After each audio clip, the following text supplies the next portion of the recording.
Hello, y'all. Darley We're back for some more science hour. I'm actually going to do a problem-solving marathon, as it says in the title. Um, and I'm still seeing the error that I keep forgetting to check on with a little key error thing. So be sure if anybody sees a key, understands a key error thing, to let me know. But so far, when I look at the screen afterwards, I don't see any issues with it. So I guess it's fine. But still, there's some little key error thing that it's saying.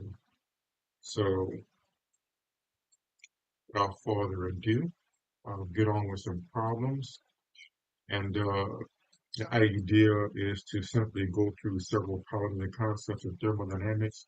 And meet me back tomorrow to do a quantum version. Let me take a look at my calendar while we're talking about it. I don't think I have anything scheduled tomorrow. Uh, Actually, tomorrow I will go to, there's nothing scheduled tomorrow. So, mm, no, actually, tomorrow I'll go to a few class or office hours. Man, I was a whole day behind, so it was a day later than I expected. Time is flying. So awesome. So we'll get into these problems tomorrow. I'll likely, and Thursday, I'd like to do some quantum problems. And then maybe we'll get back to thermodynamics on Friday, and we'll see how that goes. So first one, I'll do some concepts, and I need to get a longer charging cord, but this is the one I have now. So one way to think about temperature,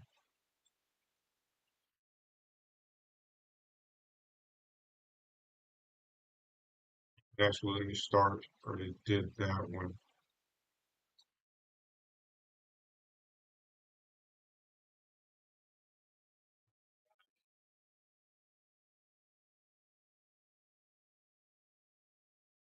So let's say we have uh, a cubic meter box. And it means this is 1 meter, this is 1 meter, and this is 1 meter. And this is nitrogen 2. Uh, the pressure is standard pressure, which is about 1 atmosphere, which is about 10 to the 5 uh, newtons per meter squared.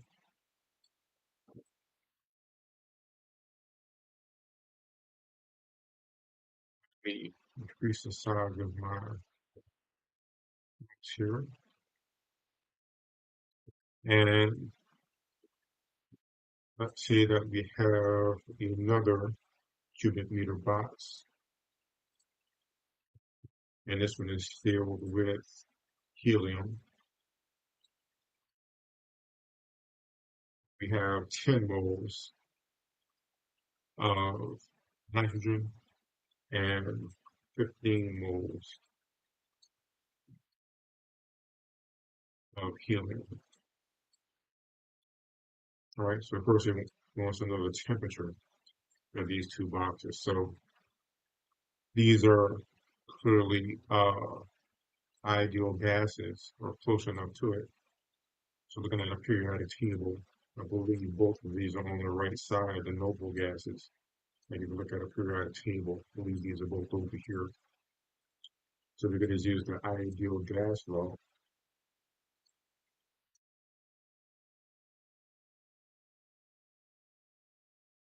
It should be this. PV equals nRT. Uh, just my footing a bit. And the little n is the number of moles, R is a constant, T is is the given, big N is the number of particles, which is the number of particles in the mole, K is another constant, so these constants work together. Because we're dealing with a mole of particles, basically. Uh, so we can say they want T. They gave us pressure they gave us moles, so we'll do the mole one since they gave us moles. So we can say that T equals P V and R. So T into equals 10 to the 5 newtons per meter squared.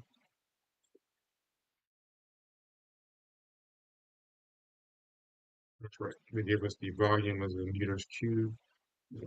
Meter cubed over 1 mole and times 8.31. Make sure I have the proper formula for R. So this is R right here.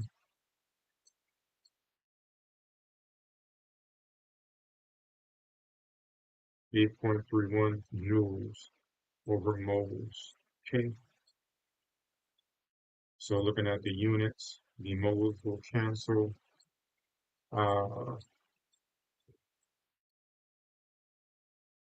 Joules is Newton times mole meters, and then the meter squared will cancel. So that will leave me Kelvin. So the equation is right. Let's put this in and see what we have.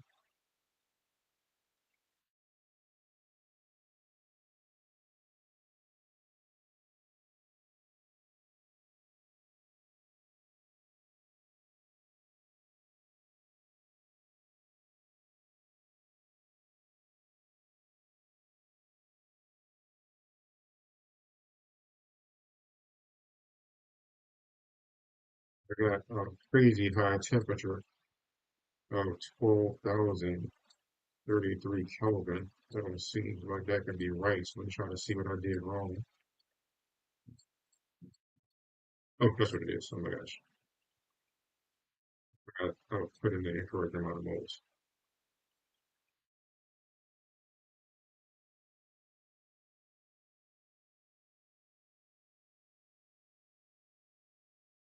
That looks better. There's 1,203 Kelvin. And THE is going to be the same thing as this. Except it's 15 moles.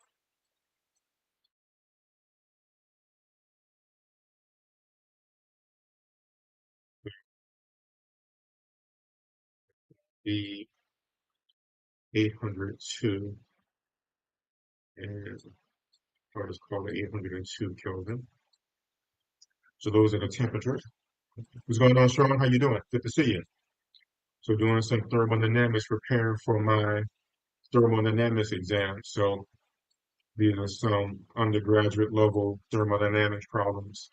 Uh, these are actually early problems dealing with uh, pressure, uh, ideal gas law. Then we'll go on to things dealing with heat engines, refrigerators, and lastly, we'll deal with, actually, I mean, it was on the last test, that was on my best test. We will go through a little gamut of different types of problems. Good to see you always. And I was thinking maybe one day, I know you're working on that device, Sean. I'm not sure exactly what it is, but perhaps one day I can have you on. You can talk about it or what you're working on if you're up for that in the future. So I have plenty of time in the summer to do something like that.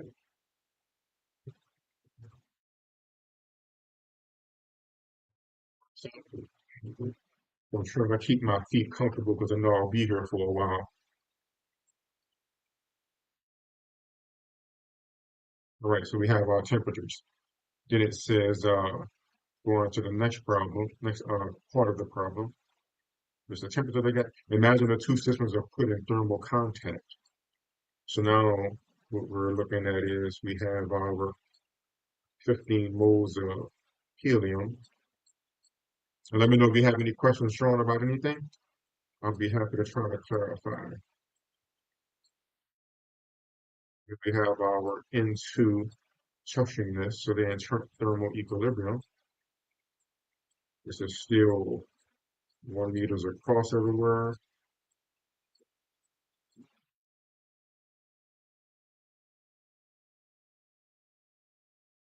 What would be the final temperature when the thermal equilibrium is reached? Correct. So we have these two temperatures, total 103 Kelvin, 802 Kelvin, 1 meter square boxes. I'm touching them together. Now we want to know what the final temperature will be when they reach equilibrium. Hey, what's going on, Captain? How you doing? I appreciate the push for the likes, Catherine. I appreciate it. So what's going on, Raul? Hope you like some thermodynamics. We'll tackle some problems as I prepare for my final. So we're going to go through the full gamut of undergraduate thermodynamics problems over the next few hours from chapters 1 through 5 or 6 of the textbook. So, and some concepts as well. So looking at this, I don't remember exactly how to do this. So let me think. So I'm trying to get my formula sheet together as well. So we get to bring our own formula sheet, but it can only be 2 pages front and back. So these are all the formulas we've utilized over the various exams over the semester. What I'm going to have to do is I'm going to have to, obviously you can see it's gotten to the point where it's more than just 2 pages. So I'm going to have to consolidate this, which is what I'm doing on the first page. So now I need to think, what equation did we have when we put two things in thermal equilibrium?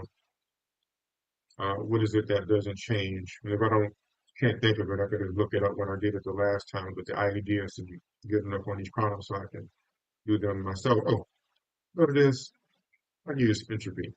Look at this right here. Uh, so let me think.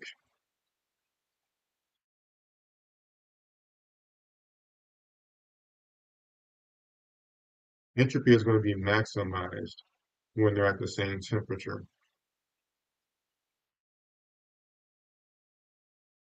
So how can I use that?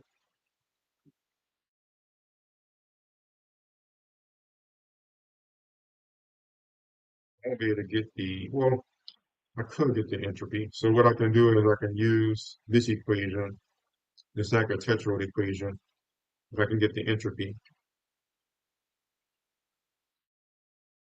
of each gas. Uh, Once I get the entropy will be maximized when they're together. So I can get the change in entropy. Yeah, that's what I can do. I can, even though I think they might be longer than the last time I did this problem, I'll just flesh out what I intend to do. Then I'll just see what I did last time and confirm this will be the best option.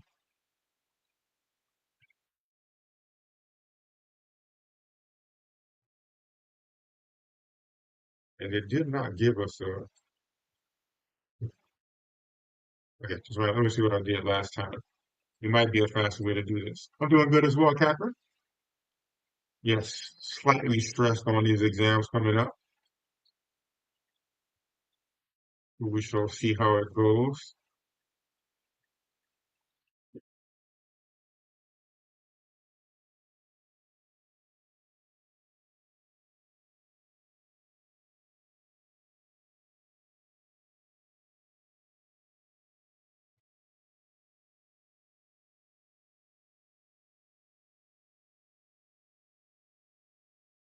Hmm.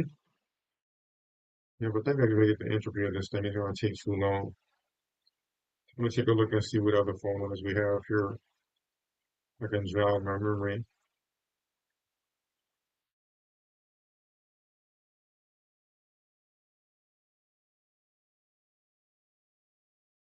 So this equation here is getting the entropy given a change in temperature. But I imagine you can get a change in temperature and get an entropy. Uh, but then I would have to combine the two entropies together. I may come back to this one. Oh, hold up. No. All right, I'll just come back to this one. When I finish the other problems in this set, I'll just go back because I have to look up what I did the last time. But it gives us solutions afterwards. At least he goes over the problems in class and stuff like that. Uh, so I know the solution to it. I just can't remember it off the top of my head. So I'll go to the next one, and I'll come back to this one. So,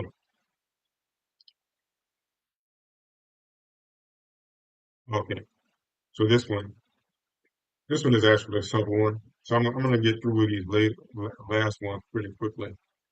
So this one is if we have so I have two other ones, this one and two others, and then I'll go back to this problem here. So this problem will be finished. I'm going to have to look up the solution so I can show you what it is.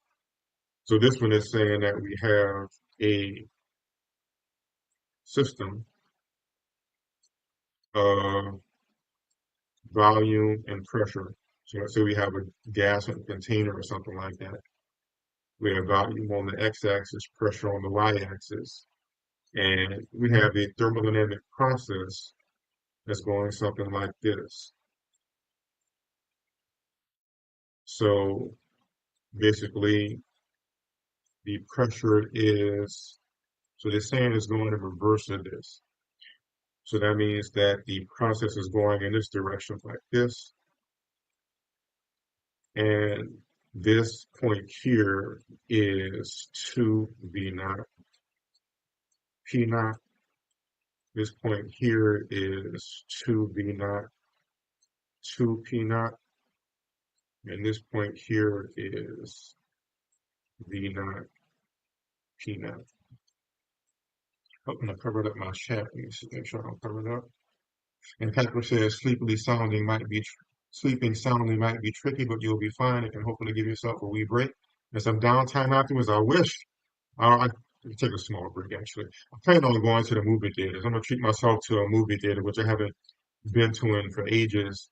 Um, but I know there's a new movie coming out that I can't even remember what it is actually because I've been focused on school. But I made some kind of bookmark somewhere about this movie that's coming out that I'm going to go see. I think it has to do with superheroes or something.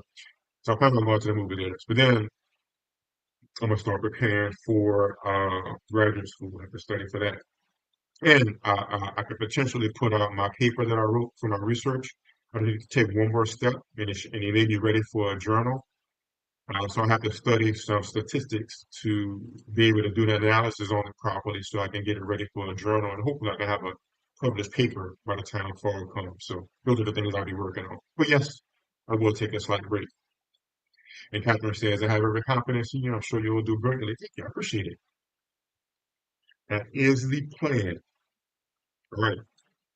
So we have this thermodynamic process, pressure, and so it could be, for instance, we have a container here with a piston, and we have a flame underneath here. So this is a flame. So in this situation, we can, for instance, keep the uh, volume the same here, but the pressure can increase because the flame is heating it up. Uh, or we can lower the volume and, at least that's what there's going that way. We can increase the pressure and increase the volume by opening this up and having a flame there, and so on and so forth. So there's different ways you can maneuver that to cause, in this case here, the volume is decreasing, but the pressure is staying the same.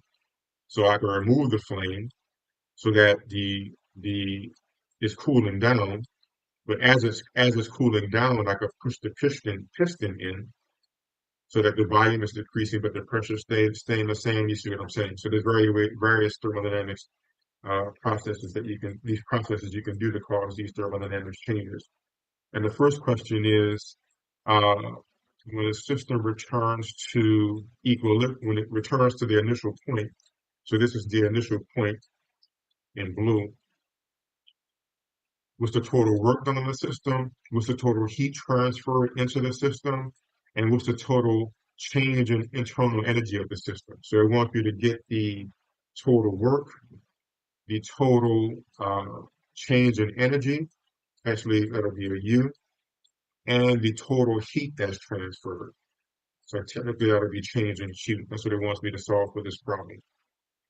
So the first thing we can look at is that work is going to be P change in V, which looked at as an integral would be pressure as a function of volume like we have here in that integral. And this would be V1, V2, which means that looking at this from an integral form, work will simply be the area inside this curve. So all I have to do is get the area inside this curve, and I'll get the amount of work that's done through the cycle of this process. One simple way I can do it is I can recognize that this makes sort of a square, which is double the amount of area I'm working with. So I can say 2 times the work, which is 2 times the area that I really need, is going to be, and we know that area for a triangle is length times width or length times height, however you want to look at it.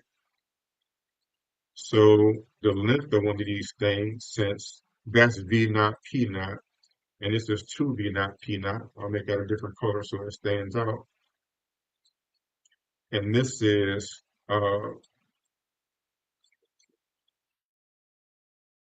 P2. Increase the size. Oh, put the wrong one. This is 2 P naught and P naught. So we know that this is 1 unit. This is 1 unit, so that's 2 units. This is 1 unit. This is 1 unit. So I can simply get the length of one side and say it's going to be 2 V naught minus V naught. And the length of the other side is going to be 2 P naught minus P naught. So that's going to be V naught times P naught, which is the total area. So 2 times the work is V naught times P naught. So the work of using this piston and its volume and the flame, the work to go throughout this circle, the circular process, is going to be 1/2 whatever the base velocity is and the base pressure is. Now, one complicated thing about this is when you do work on the system, the work is positive. So work on the system is positive, and work by the system is negative. So we have to check this to make sure that I get the proper signs for everything. So for instance, if I was to zoom in here, the arrow is going to the left at this point. The volume is decreasing, going in the direction of the arrow. So since the volume is decreasing, the work in this little area here is positive. Here, the volume is actually staying the same, so there is no work, because again, it's change in volume. There's no change in volume, so there's no work being done. So that's 0. And here, the volume is increasing. So that means that the system is doing work. The system is making it expand. So basically, since the volume is increasing, the piston is going out this way. So work is negative. And we can see that this line is longer than the bottom line. So since the negative line in which volume is increasing is longer than the other line where volume is getting smaller, that means that this is negative. So work is negative, but work is being done overall by the system. So the correct amount of work given these thermodynamic processes going in that circle is 1/2 V naught P naught, negative. Now, there is the first law of thermodynamics is actually this equation here, which I'll move it up if I haven't already. This is the first law of thermodynamics. I've already solved for Q in it. But technically, the first law of thermodynamics is that the change in energy is the heat that's put in plus the work that's put in. So one thing about this system is it's going back to its original starting point. It's going in a circle and it's going back to an original point. So if it goes back to the original point, change in energy is 0. So the change in internal energy is 0, whereas the change in work is negative 1/2 V naught P naught. And since this is the case, I can actually solve for energy. So the energy, the heat, this is heat Q, the heat is going to be minus the work, which is going to be a positive. 1/2 V naught P naught. So now we've solved this problem. So we know for this thermodynamic system where the pressure and volume is changing in a cyclic way in this manner, we know that the work to go all the way around in one time is 1/2 V naught P naught. So the gas inside is doing the majority of the work. We know that probably because it's being heated and then it's pushing outward and expanding.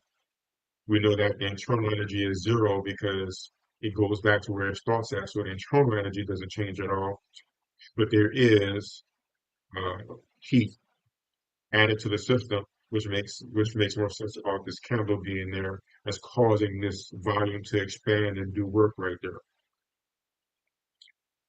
Yes, I actually love integrals and derivatives as well, Catherine, which I think has helped me in a few classes because they come in handy. So that's that problem solved. I'm still going to come back to this one, the bane of my existence. I got that wrong on the exam too. So I think it's just a different way of thinking about putting these two systems together. So let me look it up now. Let me see what it is. I'll go back to it now. I need to find uh, what I did that last time, or however I got the solution. Let's see here. Mm, and this was from the first exam, so it was from a while ago. Mm,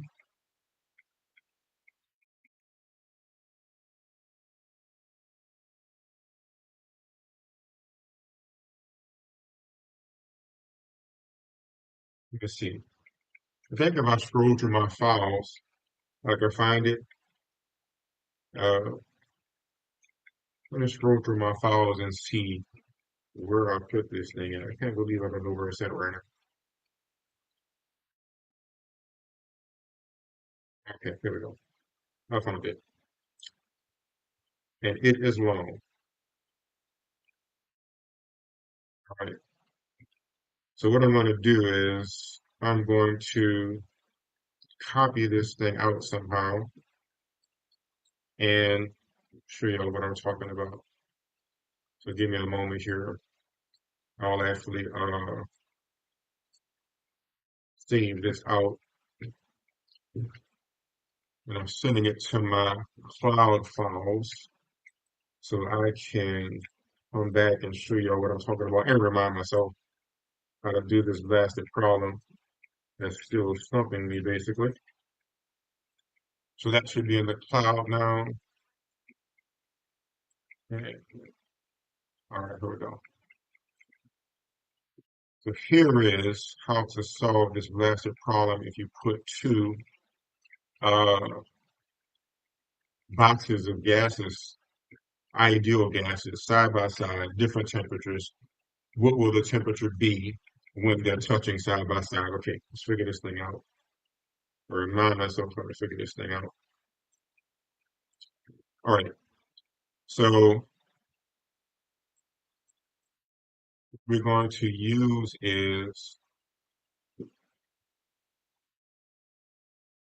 the is it the heat capacity? Hold on. Oh, so well, I was close. So they're using the heat capacity for it, which is this equation.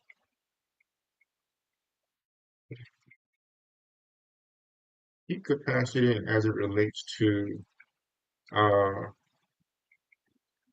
and you know what? That could have been what had me on that exam as well. So the good thing about making your own formula sheet is that you can make your own formula sheet. But the bad thing about it is if you miss a formula, then you just shit out of luck. Just the formula. So, and I think I didn't miss that formula still, or I'm not putting it in a convenient spot. Okay, so let me write this down. So the equation is the heat capacity is the heat being exchanged divided by the change in temperature. So this is the equation that we're going to use uh, to solve this problem. I'm going to make sure that I have this on my formula sheet and I'll put it by the heat capacity spots. So the idea is that the logic behind it is this. The logic behind it is that if these things are touching, which one was hotter? The nitrogen was hotter. So this has a higher temperature than that. So it's going to exchange heat there. And the amount of heat that this one loses, so the negative change in Q in 2 is going to equal the positive change in QHE. So however much energy in the form of heat nitrogen loses, helium is going to gain. And however much energy helium gains, nitrogen is going to lose. So we're not going to use this. It did seem like it was going to take too long. So what we can do is we can take this equation here, C equals the heat divided by change in T. I can solve for Q. So that means that the heat capacity of helium times the change in T equals the heat capacity of nitrogen times the change in T. And I can solve for a change in T is basically what we're doing. Who's going on the mathematician? Awesome, awesome mathematician. Yes, there's a lot of, I'm finding the farther along I get in my education, the more things start to relate with everything else. Like in thermodynamics class yesterday, we had spent some time talking about quantum mechanics and how if you want to, for instance, solve for certain thermodynamic properties at the subatomic level, you have to take into account quantum field theory and relativity. The professor was saying he's really good. I'm pretty sure this is what he does. He does like thermodynamics type stuff. Even though his primary function is a teacher, but that's his specialty. And mathematician says, so you are basically saying how much energy nitrogen loses, helium gains, right? That is actually correct. Exactly correct. So earlier I had the temperature of these two by using the ideal gas law. So these are two gases, different values, 10 moles and 15 moles, the same type container, but because there's a different amount of gas in the same spot, they're going to have different, interactions, frictions between them. So the nitrogen is understandably warmer because there's more stuff packed into a smaller space. So now I'm saying we're going to put these two together and see what the temperature will end up being after they've been together for a while. So let me confirm while I'm at it. Yep, I got the right temperature, so we're looking good so far. So what we're going to have to do is get the heat capacities for these two things. I can plug those in. I can solve for change in temperature, and then we can solve for what the final temperature will be. So what's going to happen is this will end up being the heat capacity. And by the way, heat capacity is basically how much energy it takes for a certain material to raise by so many degrees. So nitrogen is going to have helium is going to, what in the world is that? Stream is ended. All right, hold up. Try to get this sharing again.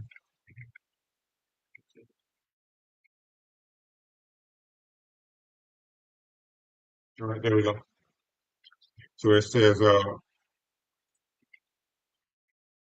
what we have is the heat capacity is TF minus TI equals heat capacity of HE TF minus TI. Now, the thing is, uh, nitrogen is going to get cooler. All right, did I get that right? Yeah, nitrogen is going to get cooler, and helium is going to get hotter. So we're going to have T of N2 TF minus T naught, T naught for nitrogen, and helium is going to get warmer. So we're going to have, oh, got this backwards. It's going to be T naught N minus TF. Helium is going to get warmer. So it's going to be TF minus T naught of HE. So this is what we should be looking at. And we want to solve for these two. All right. We could talk another time about that, the mathematician. Sounds good. All right. So this is what we have here. Let me check and make sure I'm still on the right path. I'm sort of halfway looking at the notes and halfway doing this as I go. And I believe my reasoning behind that is right. Yeah. So ironically, it's always the hotter temperature minus the lower temperature. I had got this wrong the first time as well. So why don't we get the heat capacities? Now, one thing to keep in mind is that heat capacity is different based upon the type of molecule we're talking about. So the volume here is going to stay the same, so I can use this formula for heat capacity.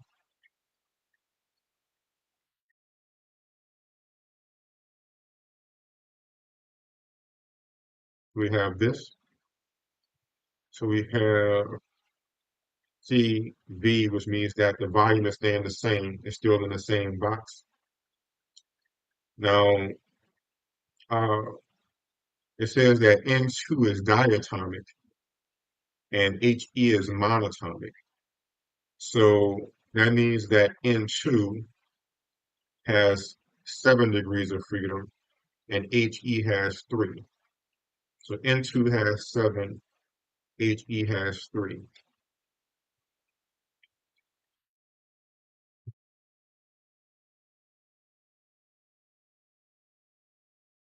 So why don't I do this in each part?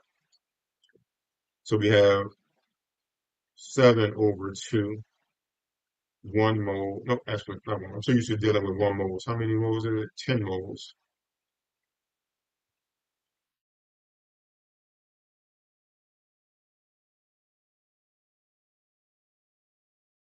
And aura, 8.31.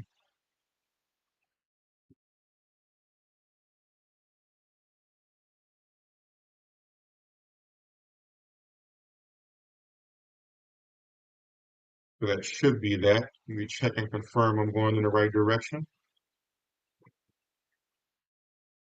Okay. Looks good so far. Two. Looks like I used the other formula the last time. So let's see if I get the same value. So there's one with moles and one with the number of particles. So we have 7 over 2 times 10 times 8.31. About the same. Last time I got 270 something, but I got basically 291. I mean, it's not too bad. And the moles cancels. So this is joules over K. And for helium, using the other formula, CV N2 HE equals 3 over 2, 15 moles. And we have 8.31 joules over mole K. So this is going to equal almost the same thing, but it's 3 over 2, 15. And yeah, it's about exactly what I got last time, 187. So this one is a bit farther off from the initial value I had. So it's just a different equation does give you a slightly different value. The last time I got 278 here, but I did still get 187 here, even though it's off for a few decimal places. But they're not very particular about that. We just have to be within 5% accuracy. So within 5% accuracy. Volume should be in liters. Let's see here. So they actually gave us volume in meters cubed. So it says that it's in a cubic meter box. So since this is in a cubic meter box, we have 1 meter, 1 meter, 1 meter. So it's in cubic meters. And the type of pressure I utilized was the pascals. This is pascals. So pascals are newtons per meter squared. So I simply use the one that has Pascal. That's pretty much the same thing. I'm sure the mathematician, but I mean, I'm sure there's a leader way. And sure, we could talk after the stream. All right, so we have that. So now I can go ahead and solve this equation.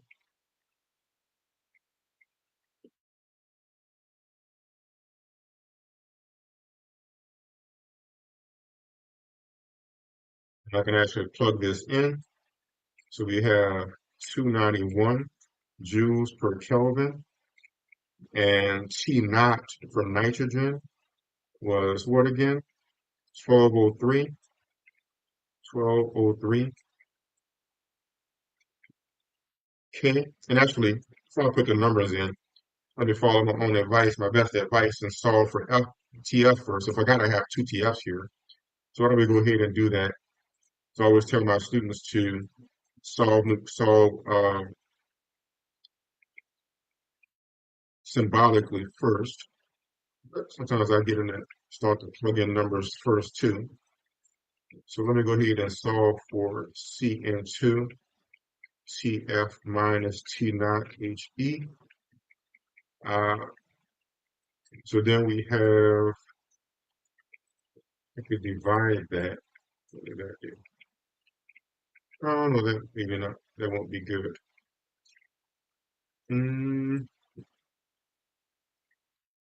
I would say add that. So negative TF equals CH over CN, TF minus T naught H, and now I'm subtracting T naught N, and now I'm going to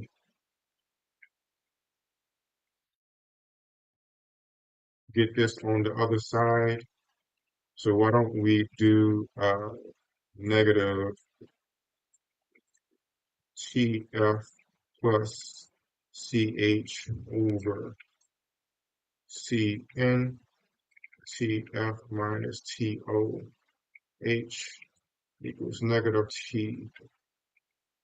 That didn't make it much better. So let me see here. Need to get that by itself. Maybe I should try instead. Uh, yeah, maybe to make this a bit more ugly. I was trying to do this as a group, but that's not going to work. So how do we do it this way? We'll do CN T naught N minus CN TF equals CH minus CH naught H.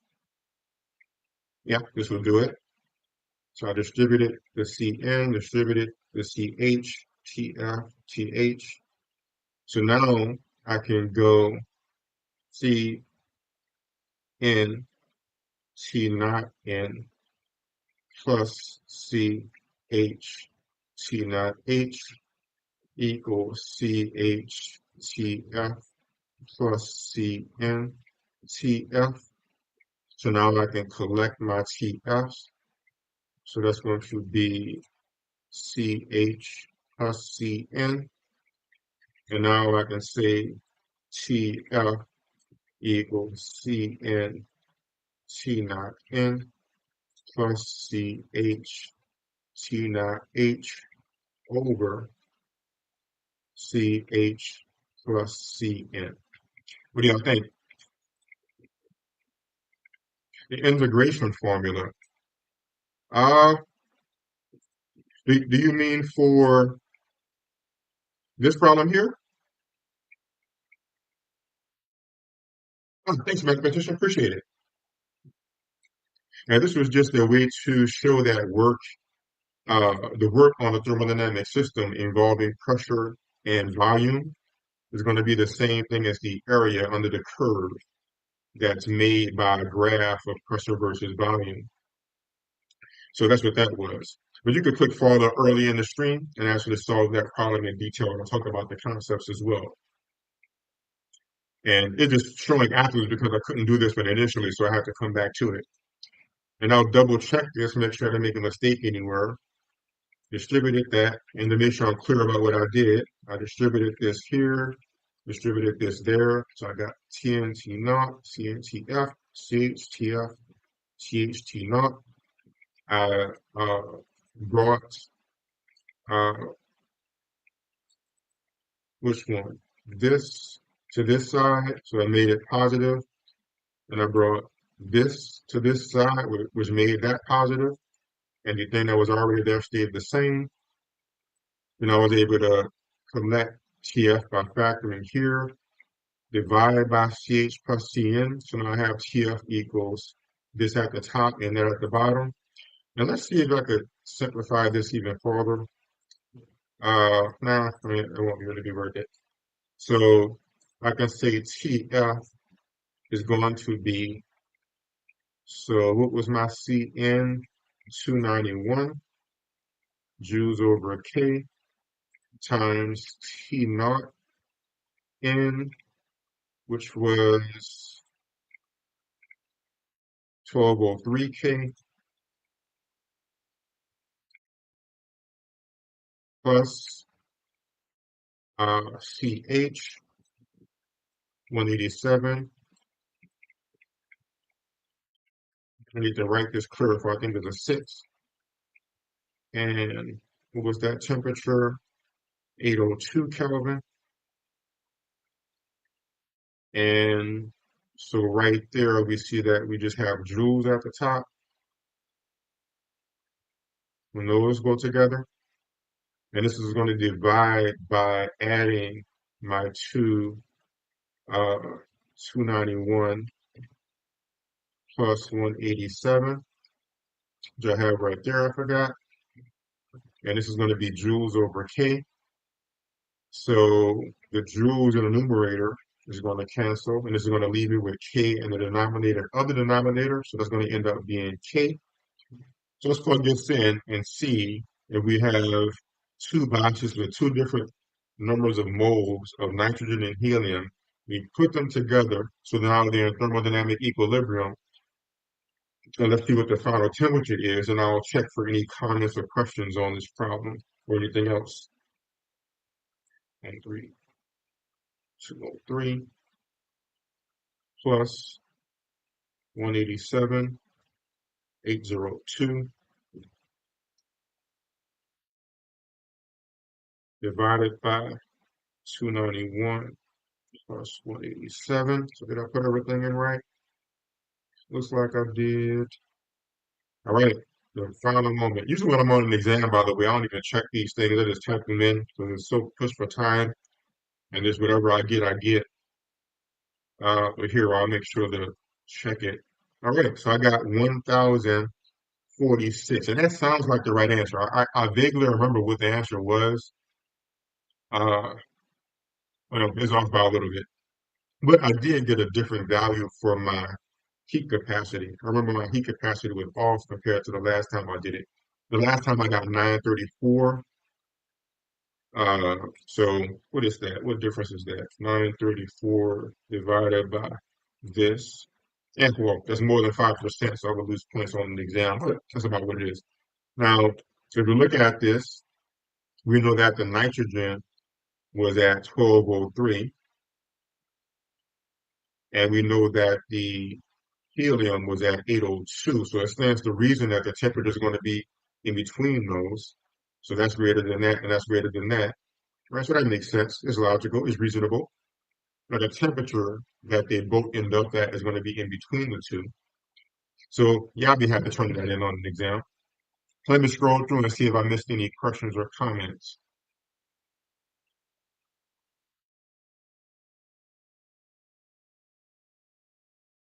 As says, the best thing you can simplify is factoring out T, not H. Well, the idea is that I want to solve for the final temperature as we put these things together. That's why I was solving for T. even though I imagine something else might have been easier to solve for. Thanks for the link, Catherine. I appreciate it. Oh, oh yes, we could talk at the end of the stream, mathematician. Or we could just email. All right, sounds good. So that's that. We got to learn this problem. The professor told us that problems from the earlier exams is going to end up on the final exam. So I might actually have to do this on the exam. Now, it's not the exact problem. He might end up giving us nitrogen and argon, and it might be 12 moles of nitrogen and 20 moles of argon, or, he changes it around. Uh, we might have to, I mean, I guess it's possible he didn't even give us the final temperature. Uh, and somehow we have to go in reverse and figure out the initial temperatures, even though I don't know if that's possible. But I know I got to understand this problem, so I'm gonna have to do this one again. So I have a few more problems on this early stuff. So that was one. Yep, that was one. This is two. So let's go to the next problem.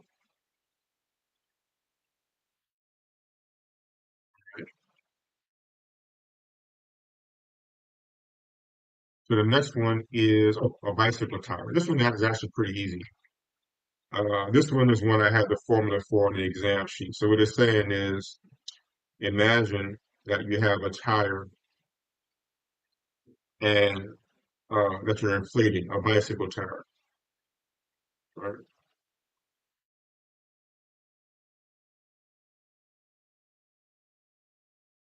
And once you're inflating a bicycle tire, and let's say you have a liter of air here, a bit more to the left than I usually am, so I have to move my, what's my column? See if I can remember to notice if there's a chat that came. All right, so we have a bicycle tire. We have a liter of air. Outside the bicycle tire is a liter of air. We're going to put it inside the bicycle tire, the whole liter, and inside the bicycle tire is 1/4 of a liter. So outside the bicycle tire is a liter. Inside the bicycle tire is a liter divided by 4 when we're blowing up the bicycle tire. And it says, what is the final pressure of the air, given that the air is mostly oxygen and nitrogen, which means that the air is an ideal gas. Uh, it also says it's compressed adiabatically. So if something is compressed adiabatically, what that means is no energy escapes. So if something is inflated isothermically, what that means is that as I'm inflating the tire, heat is escaping. So the temperature of the tire stays the same because the heat escapes fast enough to where, or we're pumping it up slow enough that the heat regulates as we pump it in. So even though the pressure is increasing, the temperature just equilibrates with the environment because compressing it causes the temperature to increase. As the temperature leaks out, because the atmosphere is basically to absorb all that heat because it's just a small tire, and the temperature basically stays the same. That's isothermic. But when it's saying adiabatically, what it's saying is we're pumping it up fast enough where the heat doesn't have enough time to escape. Therefore, we know that the bicycle tire is getting warmer. We know that since we're pumping it up adiabatically, the bicycle tire is getting warmer as it pumps up. No heat is escaping. So that's the difference between adiabatic and uh, what do you call it? Isothermal. Now, this problem is solved with a simple formula, which I need to make sure I keep on my formula sheet. It's this one here. Is it?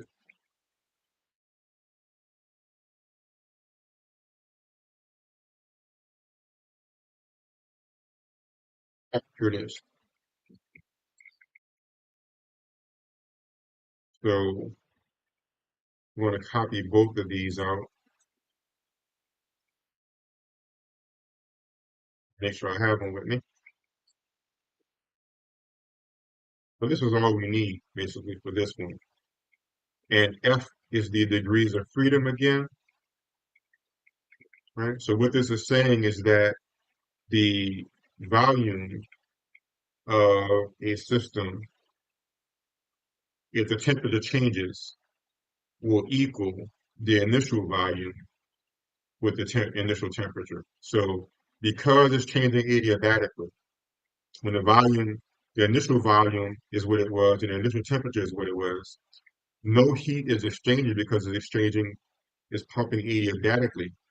So that means we're going to get a new temperature and a new volume, which, I mean, the volume could stay the same, but whatever the case is going to have to even out, so that's going to be equal. So we can simply use this equation to solve for what we need. Now, oh, hold on. So we're going to actually need the pressure one. Hold up. So I'm going to have to make sure I have another one as well. Where's the pressure one actually? So this one is saying pressure is constant. I should actually have a gamma here. Maybe I was being sloppy with my notation.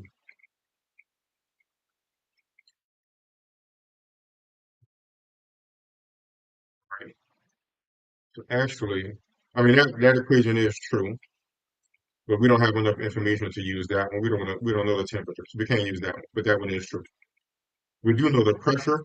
We know that this is going to be constant, so it's going to be the same relation. I could even rewrite this equation to say VT F over 2 is constant, which I may do. But what this means is that V gamma P I equals V gamma P F. So what we have is volume and pressure. So they gave us the volume was a liter to 1 liter to a quarter of a liter, and they want us to get the final pressure. It started at atmospheric pressure. So what this means is Pi equals 1 atom.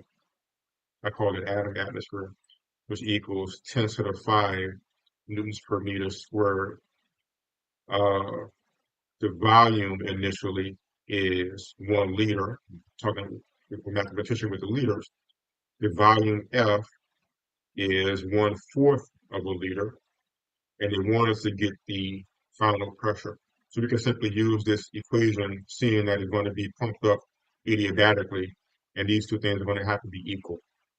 So all I have to do is solve for PF, which is going to be VI gamma PI over VF gamma. And gamma is going to be, and did I put that, copy that as well?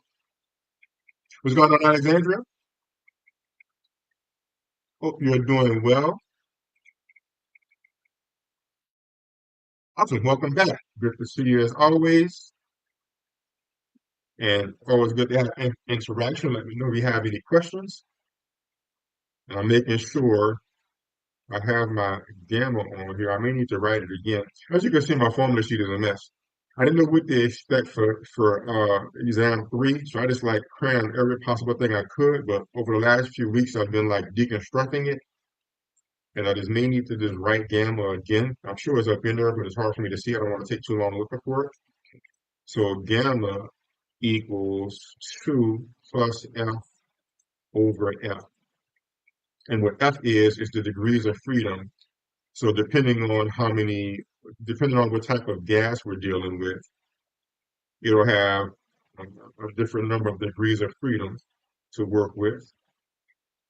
And this should be gamma. It doesn't always read well.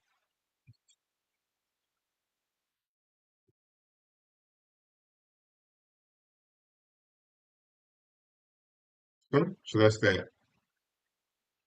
So we're dealing with nitrogen, mostly nitrogen and oxygen. So both of these are diatomic, thinking about it. I thought one of them was not. So let me go to my trusted formula sheet. And we see that diatomic nitrogen oxygen has 7 degrees of freedom. So F is 7. So that means that we're dealing with gamma equals 2 plus F over F, which is going to be 2 plus 7 over 7. which is going to be 9/7. And what a degree of freedom means, by the way. So let's say we have a monatomic uh, molecule. And if we look at a monatomic molecule, it is 3 degrees of freedom because basically it's monatomic. All it can do is move in this direction, move this direction, and move out the page. That's the 3 degrees of freedom. If you have a diatomic molecule, well, it can do a few other things. It can spin around this way. In addition to that, it can vibrate. So I guess I should write it like this. So it can vibrate like a spring, like this.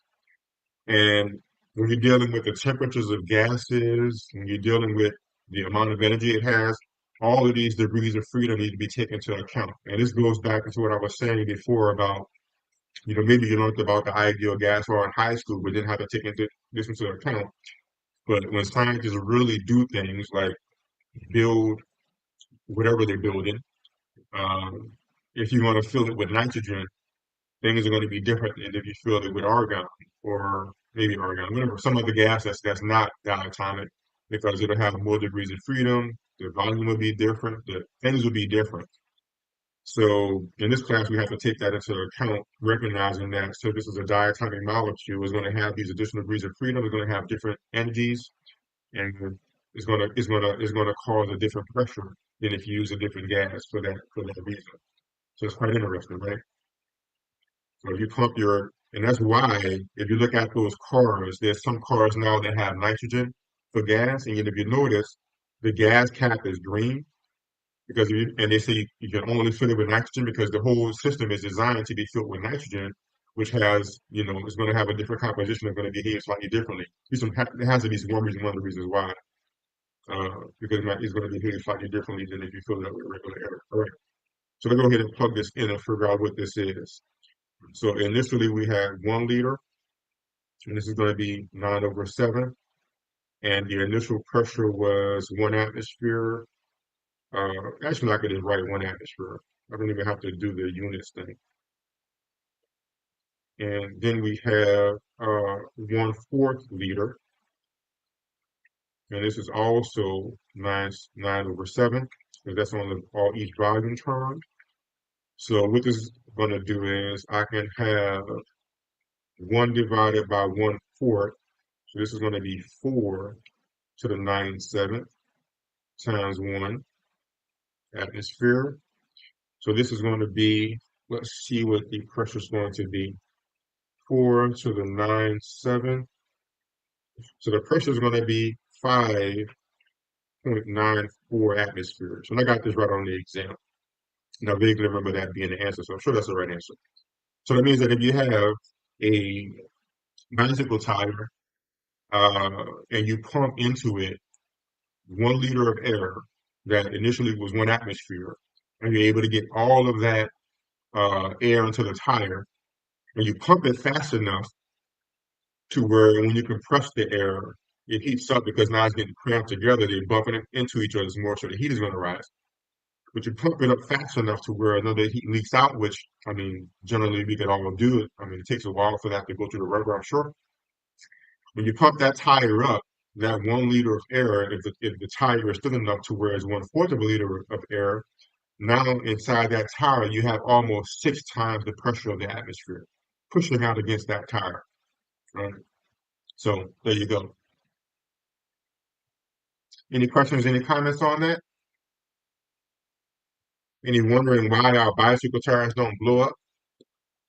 And let me make sure that I have my gamma. Did I make that into what's we call them already? Yeah, I did. 2 plus F. Yeah. We need to keep these together. And I might even go ahead and simplify this and say, because I remember what it means. I could have simplified this and say equals constant, just like I have for the other one. And then I can remove the sub things. I can remove the sub thing here. Scrap, try this again. Constant, and I'll try to more carefully remove these sub things. I think I can just do it like this and add another, whatchamacallem, there. Oh, and I forgot my other symbol, T. All right, there we go. Oh, no, it's supposed to be T. My bad. That was T that time. Mm, T. All right. So T, V over F is constant, and it's interesting that it's always the volume that gets the exponential. I just basically familiarizing myself with these formulas.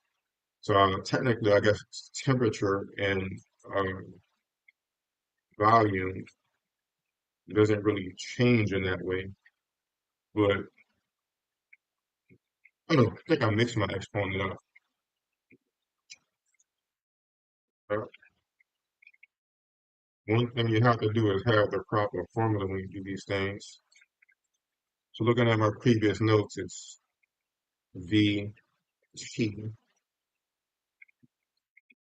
So VT up over 2 and PV gamma.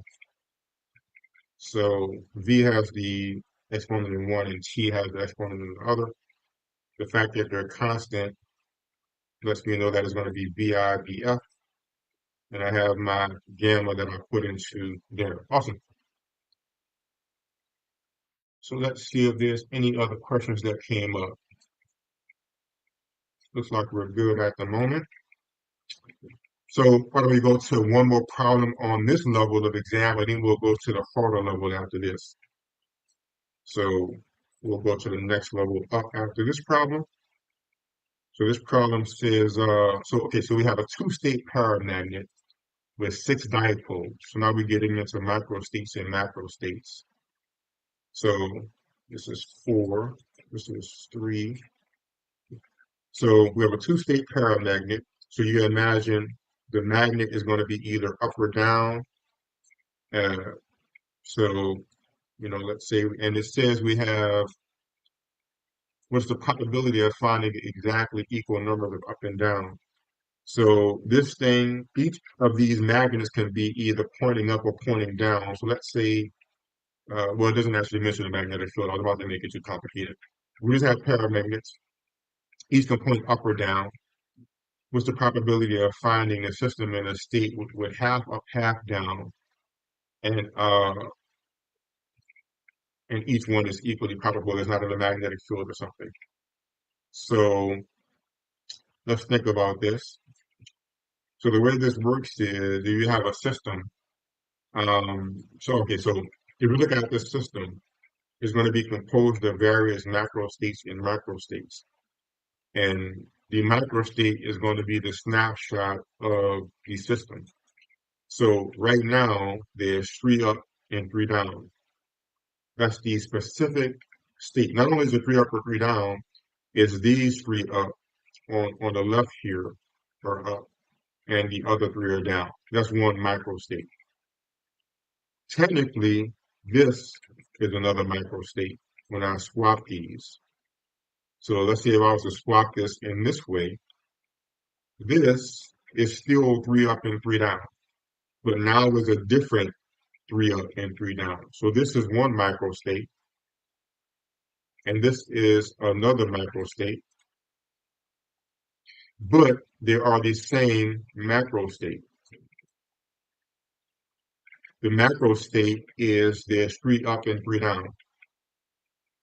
So here I have 3 up, here I have 3 up, here I have 3 down, here I have 3 down. So these systems are in the same macro state. They have 3 up and 3 down, but this one at the top has the 1, 2, 3 positions up, and this one has 1, 2, and 6 up, and 3, 4, and 5 down. Therefore, these two systems have two different microstates. So there's one concept that's lingering behind this scenario here, right? So what I need to do is I need to find out the probability of the macro state of 3 being up versus the total number of macro states and total number of technically of micro states for the whole system. So you need to find out what's the total number of macro states for this system, what's all the different ways that these things can be up and down. And then I need to find out what fraction of those is the macro state where half is up and half is down. So this is a micro state problem that ironically uh, it always comes to mind when I talk about macro states and micro states, even though I don't debate those people anymore, the flat earthers. They talk about this stuff all the time and have no idea what they're talking about. I remember I was talking with one of them.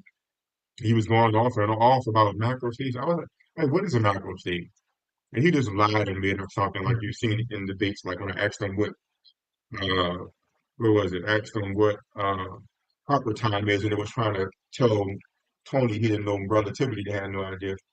But it's funny. But I always think about it every time I talk about this topic because this is one of the many things that they talk about so much but don't have any idea about. All right, so to continue that brief aside. So the way it works is each one of these things can be two up or one down. So each of these has two possible states, and it has six of them. So it should be uh, six to the n should be the total number of states, which is six squared. No, no, think about that wrong. Think about it backwards. So we have six of these things. Each one could be in two states. So this can be in two states. If this one could also be in two states, so it's actually 2 to the 6. So the total number of macro states for this entire system is going to be 2 to the 6, which is 64, I believe. Can you put it in and see? Yeah, 64. So this is the total number of macro states for this system. All right. So let me see if I can remember the shortcut to figure out how many can be up. I believe we can do a binomial distribution, which is uh, uh, I'll call it NQ. So this is basically saying N choose Q. So if I have six different slots and I'm going to choose three to be up, I can say this is 6 factorial over 3 factorial and 6 minus 3 factorial. There's going to be 6 factorial over 3 factorial times 3 factorial. And technically the factorial should be outside. So this is going to be 6 times 5 times 4 times 3 factorial divided by 3 factorial squared. So one of these will cancel. So then I have 30 times 4. So that's 120 divided by 3 factorial is 3 times 2 times 1, which is 6. So this should be 20. Yeah, all right. So that means that the probability of 3 up and 3 down is going to be 20 divided by 64, which is going to be, let's see what the actual is. All right. So it's going to be 0.3125. So it's going to be 31.25%.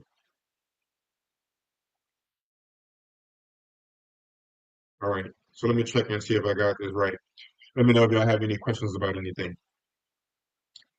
Uh, so let me see here. Yep, that is correct. All right. So with uh, a six-state paramagnet, each paramagnet has two positions. So I mean a six position two-state paramagnet You have 64 total macrostates. The macro state with 3 up and 3 down uh, has a total of 20 microstates. So there are 20 microstates with 3 up and 3 down. I'm thinking about that properly. So 20 out of 64, the 20 ways that you can have 3 up and 3 down, divided by the 64 total, is going to give you 31.25%. So 31% of the time, half is going to be up and half is going to be down. And that would actually be the most likely one. So the distribution will look something like this. So this will be half and half at 31.25%. And the probability of, let's say this was all of them being up, is 1 out of 64, because there's only one where all of them are going to be up. And the probability of 0 of them is going to be up is 1 out of 64, because all of them be pointing down. There's only one to have them all down.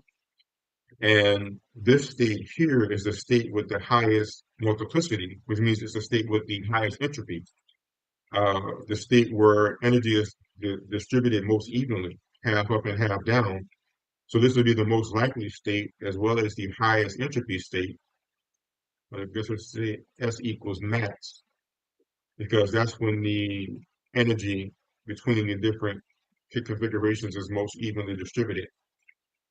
So this will cause a sort of Bell distribution, like a sort of a, I believe this is called the Gaussian distribution of probabilities. And the maximum will be half up, half down, and it'll go down from there.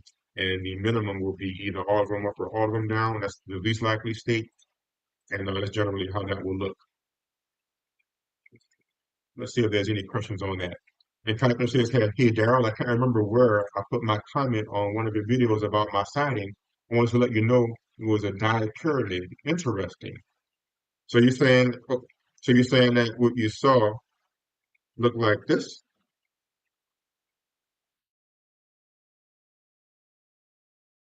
I'd love to have you on to talk about it one time.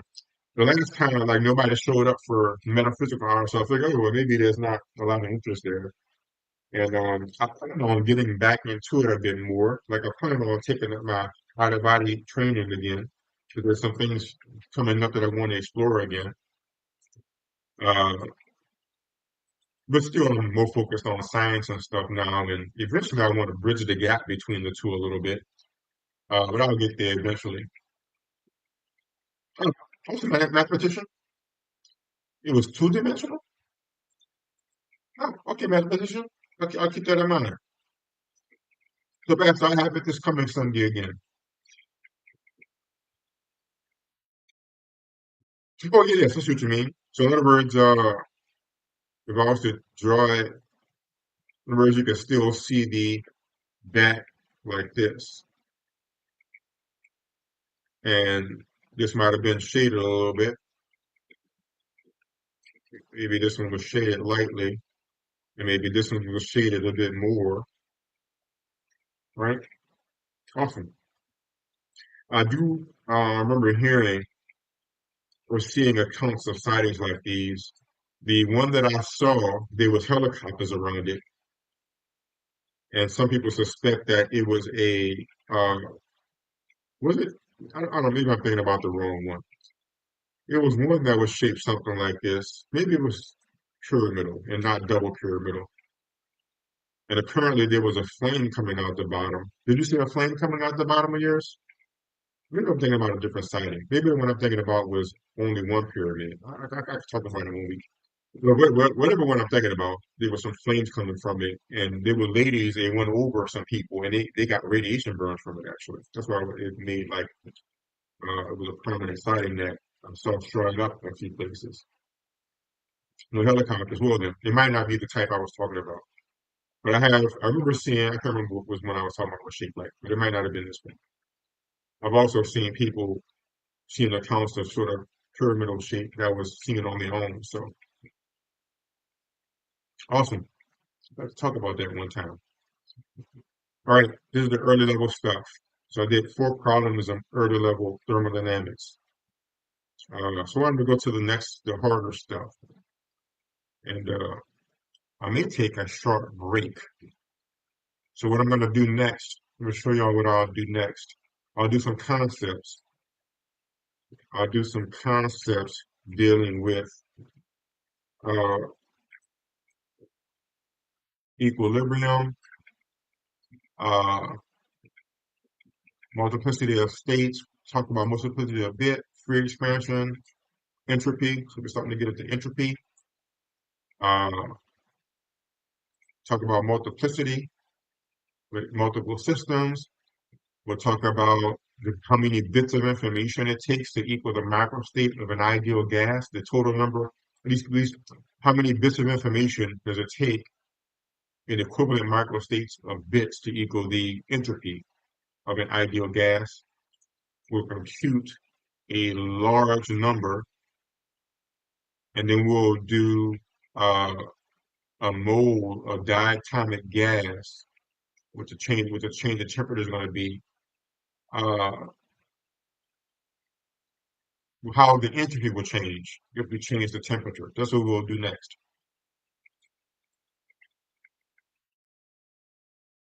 Oh, do you study thing? But I'll be right back. Let me take a restroom break. So concepts, entropy,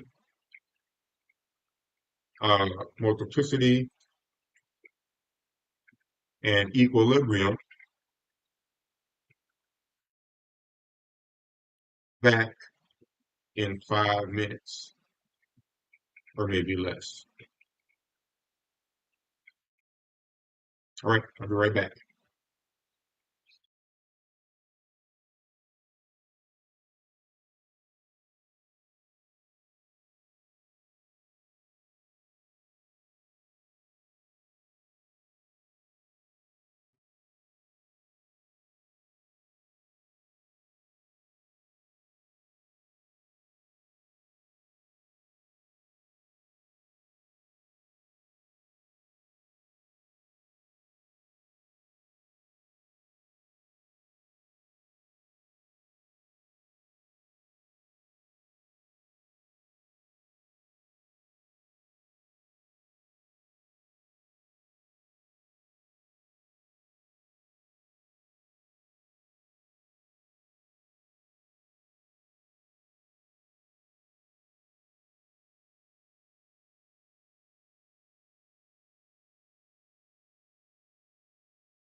For more science, so we'll get to some harder stuff. We'll actually start getting into some entropy here, and we'll just start from the first one with the concepts and go step by step through it. So for a system, okay, so a few concepts, equilibrium. So earlier we did a problem where I put two boxes of gas together, different temperatures, and found out what the intervening temperature is going to be after that thermal equilibrium. And that's what happens when you put things together. So there's three different types of exchange. So if you put things together and they become in thermal equilibrium, they exchange energy and they end up at the same temperature. That's a problem that we did earlier. If you put two things together and their volume can change and balance out, that's called mechanical equilibrium, and the pressure changes.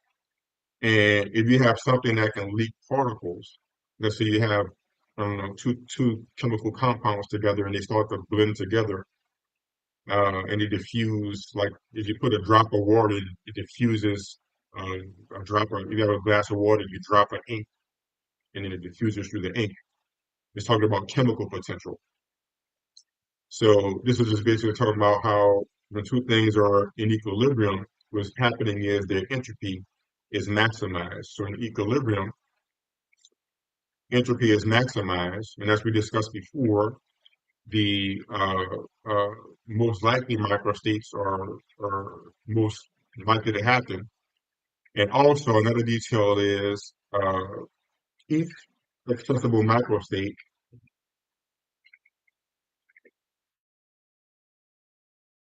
is equally probable.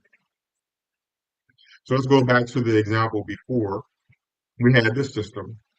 When this system is in thermal equilibrium, each of these individual microstates are equally probable, meaning if they're in thermal equilibrium, individually, is this as probable that this happens as this happens, three up, three down, but it's just that there's so many more of these that this is why this normally happens. That's a pretty odd thing to think about.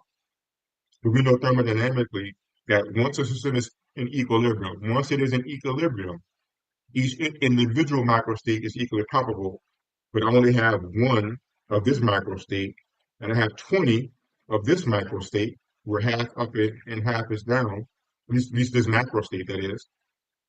So since there's so many more of these individual microstates, so in other words, these 20 microstates that form the macrostate of three up and three down, there's 20 to 1 compared to the one that only one is up. So even though each of these are equally probable individually, you're going to have half up and half down 20 times more often than you will have one up and one down. You see what I'm saying?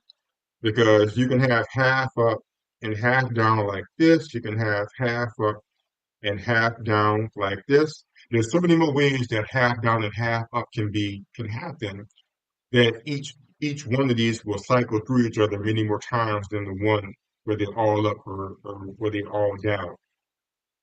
So the fact that this is more probable does not deal with the fact that the microstate itself is more probable, because there's a whole lot more microstates that fit that macro state.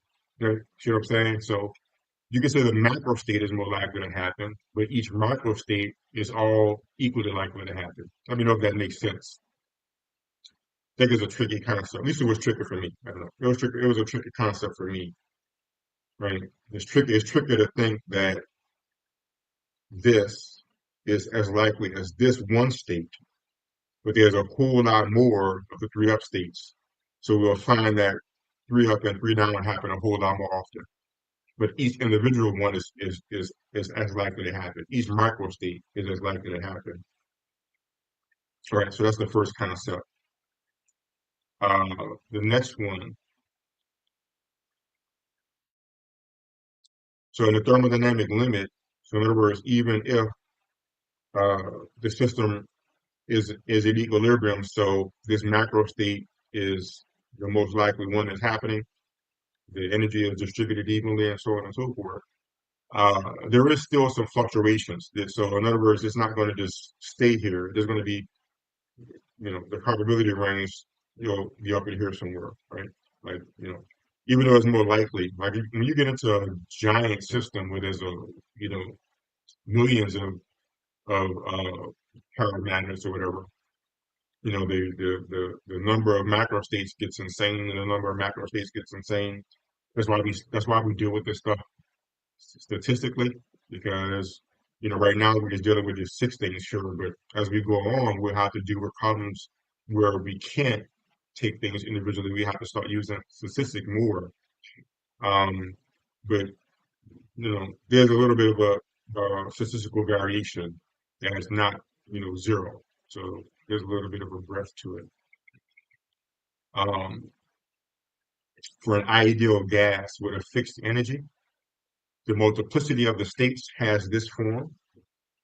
just need to make sure I have on my formula sheet, V times VP, and this is the physical volume, like the volume of a container or something. And this is the volume of the momentum sphere. This is momentum.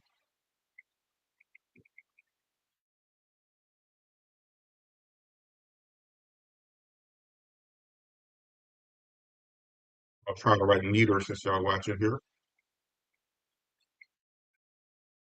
So the idea behind this is you have an ideal gas. You can think about it like the particle, so we know velocity is 1/2 mv squared. And momentum is basically mass times volume. So this is going to be m. So this is going to be 1/2 m squared v squared, which is p squared over 2. Did I do that right? No, I left out an m. So it's m over m, 2m. So I knew the formula by heart, but I don't always, uh, uh, you know, calculate it properly. So I guess I should say velocity in terms of momentum. So velocity in terms of momentum, I guess that's a good way to put it. So this is m over m. That's oh, and this is kinetic energy. My bad. Kinetic energy in terms of momentum is this. And what we can say is that each particle, and this is kinetic energy in terms of momentum. So each particle has a certain kinetic energy because they're moving around. So each particle has a certain momentum. And so you can say if you have the particles in the box and they're all moving around in various ways, what we can say is that we can call something basically momentum space. And we can say that this is an x, y, z coordinate, but instead of uh, velocity, it has momentum on each axis. And you can say that the radius of this thing is going to be, I guess you could say, the magnitude of any individual uh, particle as a combination of the three vectors of momentum in momentum space. So you can say that if you was to solve this out, R equals square root 2mu, which is basically the radius along this sphere in momentum space, momentum hyperspace, they call it. So that's another concept that I had to get used to as well. You can do it with velocity as well. And you can say, you can have a velocity sphere, and you can say that, this is velocity in the x, velocity in the y, velocity in the z, and you can say the speed of a particle in this sphere. There'll be so many different ways you can add up uh, velocity to equal that speed. So, for instance, if the particle is going only in the y-axis, well, the speed is the same thing as vy. But if the particle is going somewhere in between the v-axis, then you'll have to add up the the vx, vy, and vz vectors to get the actual speed of the particle, the magnitude of the speed, and technically it'll be square root squared. All right, so that's one way to look at it. Uh, Another concept during this period of time is something called the free expansion of a gas, which is kind of interesting to think about. So if you put gas in a box, let's say, but let's say you poke one tiny little hole in the box where the gas can escape. So let's say it looks something like this. So now you have all of these gas particles, and just imagine they're small, right? And when they start to escape, this is called the free expansion of the gas.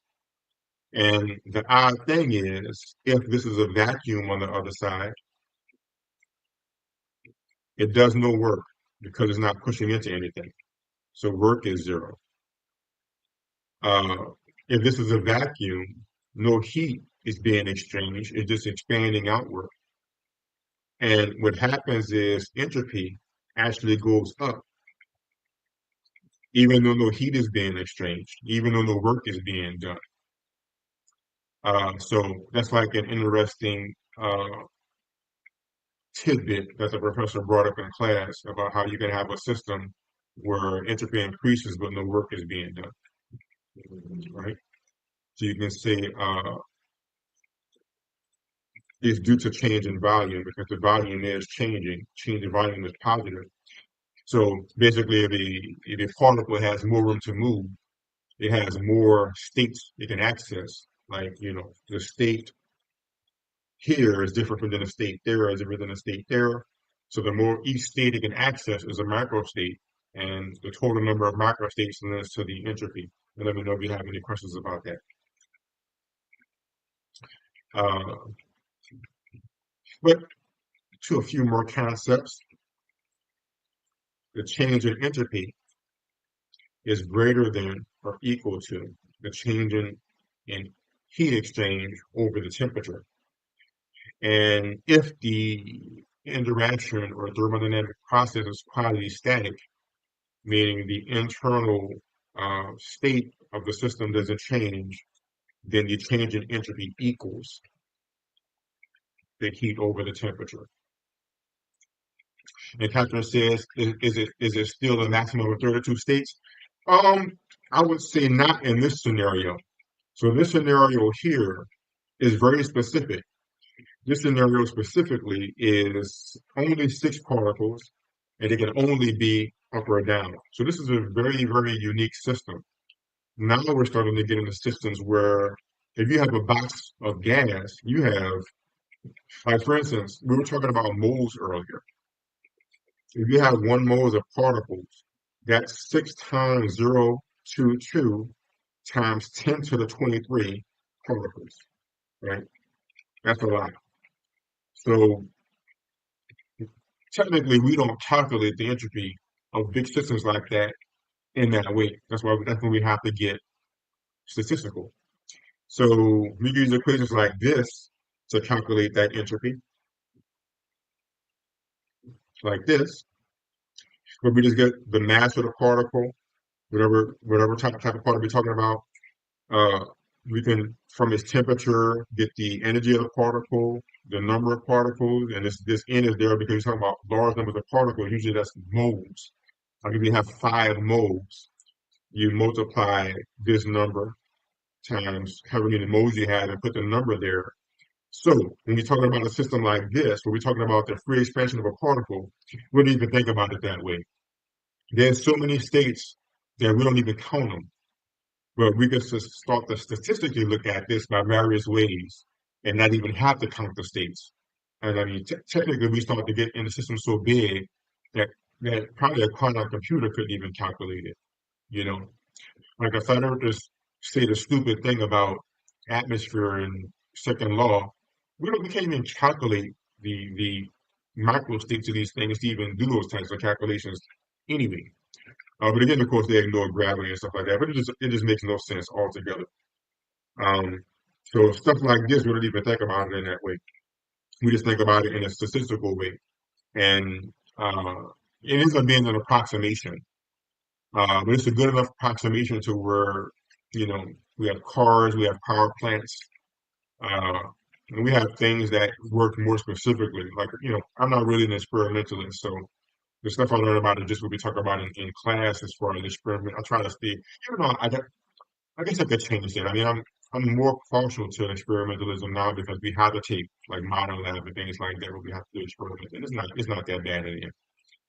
Uh, but what happens is with these systems, we start to approach it statistically, and we know, for instance, if we have a box of particles, so many of them is going to be in this state, and thus we know what the temperature is going to be, and we can calculate the temperature like I did before. And so, for instance, we can take and actually put, uh, where's that problem at? We can actually take a box and we can put 10 moles of nitrogen in there, and we can put 15 moles of helium in the other one, and we can get it to a certain temperature and put them together, and we'll see that these statistical approximations are about what you find in real life.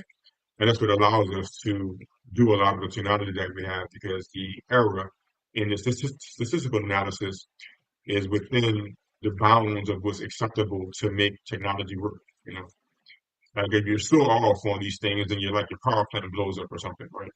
But there's a margin within which you can do a statistical analysis and come to a solution, and you know, okay, if we put, you know, so much nuclear fuel in the power plant, nuclear power plant basin, and we know it's going to heat the water up to about this, and we know, and within a certain percentage of error, we know this is going to happen statistically, and then we could make the power plant work and output power, and there will be a range. It outputs so much power plus or minus just a little bit because there was a statistical, coming to it.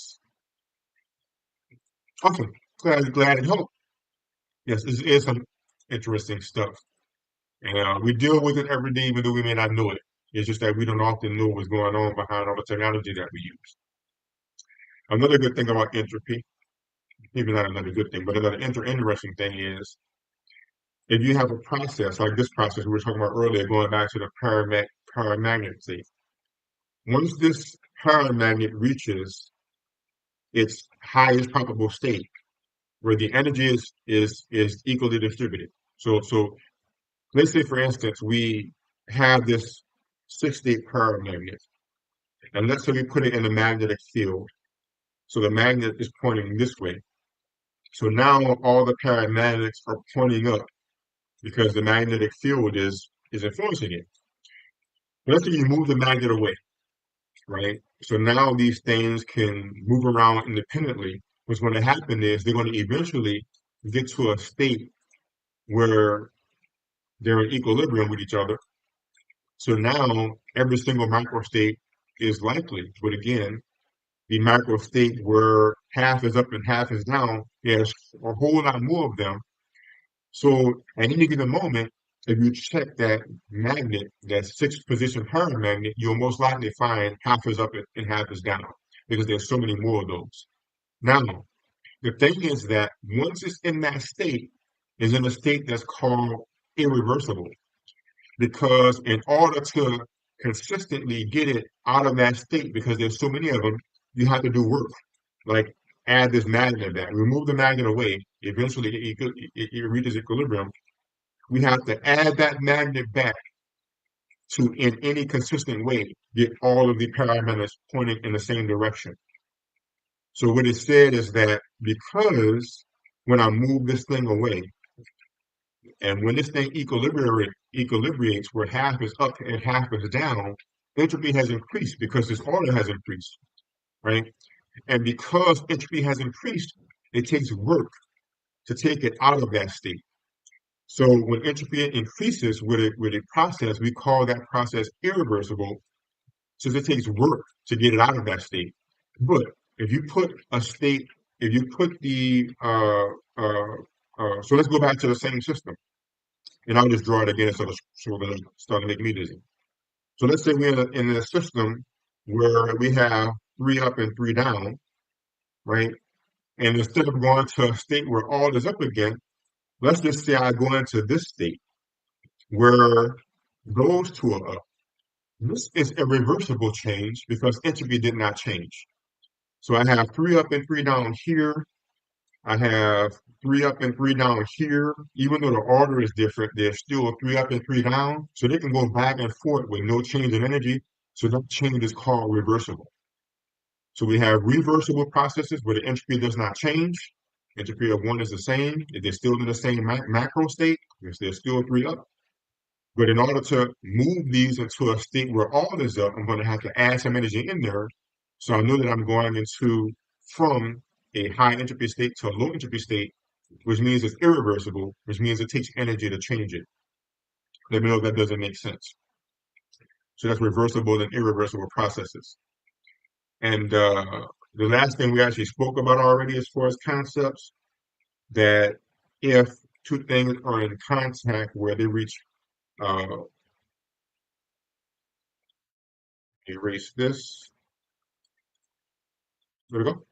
So if two things are in thermal contact, their temperature will equalize when they're in equilibrium. If two things are in mechanical contact, their pressure will equalize. So let's say if you have good example we were talking about earlier, the bicycle tire, right? The the bicycle tire is deflated, and when the bicycle tire is deflated, it does this because now the bicycle tire is in mechanical equilibrium with the atmosphere. Right? The atmosphere is pushing down on it, it can't push back, so it squishes, is in mechanical equilibrium.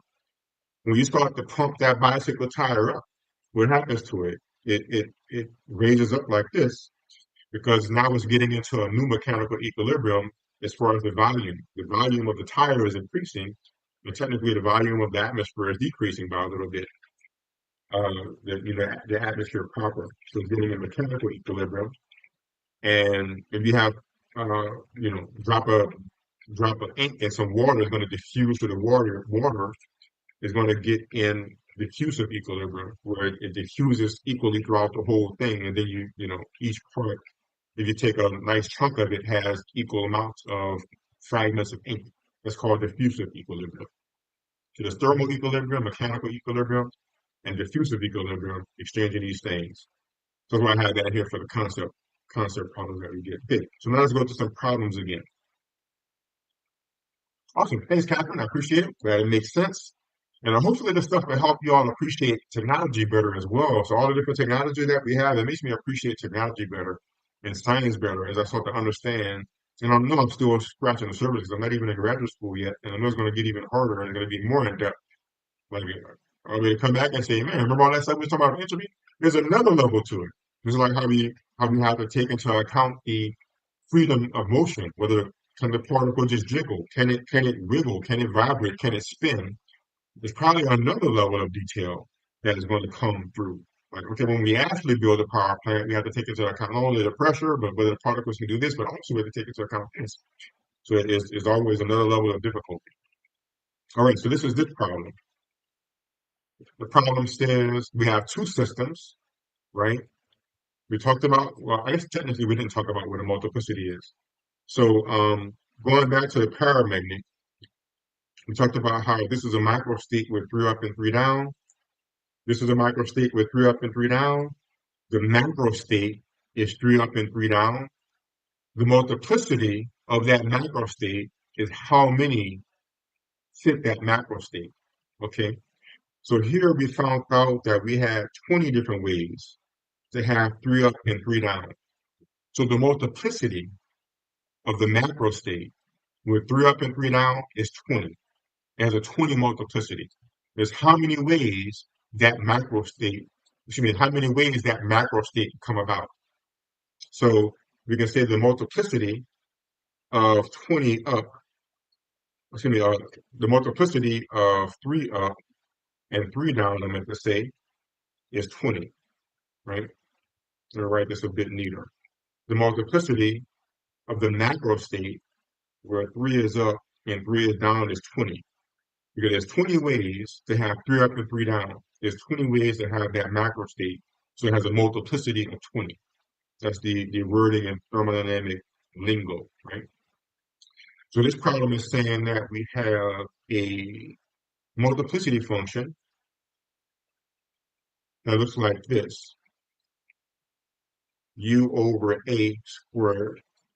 And we have another multiplicity function that looks like this. So again, now we're talking about a system that's so large that we can't just manually count the macro state. So that's why I'm not even mentioning. It's just giving us a formula where if it was a real system, we would be able to calculate the multiplicity of this certain state. But right now, we're just looking at the concept. So they're saying we want to put these systems in thermal equilibrium. So I have this one in this box, this one in this box. I'm going to put them in thermal equilibrium, which means that the energy is going to change between them and the temperature is going to change to meet in the middle like we did earlier. So I'm putting them in thermal equilibrium. So it's asking how will the energies change? How will the energies be related to each other? Okay, so let's look at this. So have two different systems. We want to know how the energy of the two systems is going to be related to each other. So since I have two different systems, this lets me know, even though the problem didn't say it, that this is going to be the energy of one and it's going to be the energy of two. So the multiplicity of this state is going to be related to the energy of this state divided by some constant squared. And the multiplicity of this state, which is how many different ways you can have this particular state of energy, is going to be the energy of that state, U2, divided by a constant squared. Awesome. And calculating this standard really does help appreciate technology and science understanding what's going on. So now, this is the thing with entropy.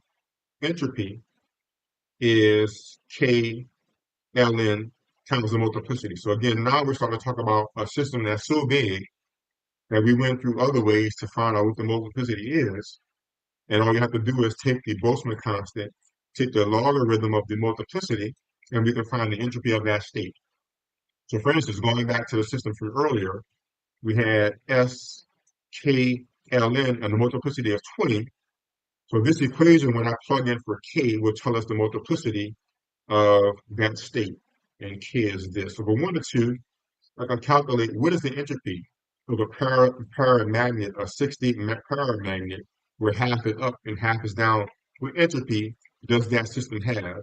And this will give us that by just plugging in K. So if you wanted to, you can go back later and calculate the entropy of that system just by using this equation. It does work with smaller systems, but I would say it's actually more precise when you have bigger systems to understand it.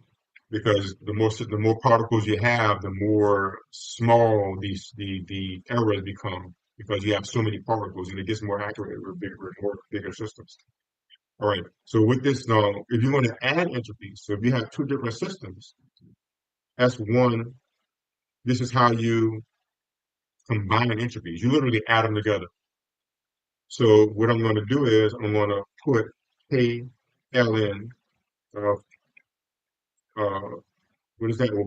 Omega 1 plus K ln omega 2. I'm going to solve for K, and this is going to be ln omega 1 plus ln omega 2. I'm going to use the rules of logarithm. Actually, I'll wait for that because I forgot these two are different. I'm going to just plug them in right now. So I'm going to say the entropy total is K ln of U1 over A squared plus ln U2 over B cubed. I'm going to use the rules of logarithm.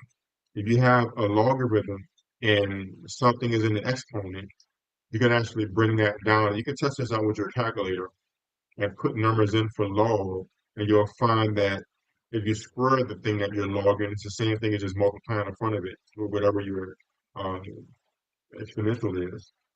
And it's going to be plus 3 times ln of u2 over b. Another thing I could do to use the rules of logarithm is if you have something that you're taking the log of and you have a division inside of it, that's the same thing as the log of the thing at the top, and this is the natural log, ln is log e of something. So you can take the natural log of the thing at the top and subtract the natural log of the thing at the bottom. And you can do the same thing here, and it will be 3. This is a plus sign in between these. And I can take the natural log of the thing at the top and subtract the natural log of the thing at the bottom. All right, so I'm just using the rules of logarithms here to technically complicate this thing, really. But we need to do this to get U1 and U2 by itself. So the problem says, how will their energies be related to each other? How will U1 and U2 be related to each other?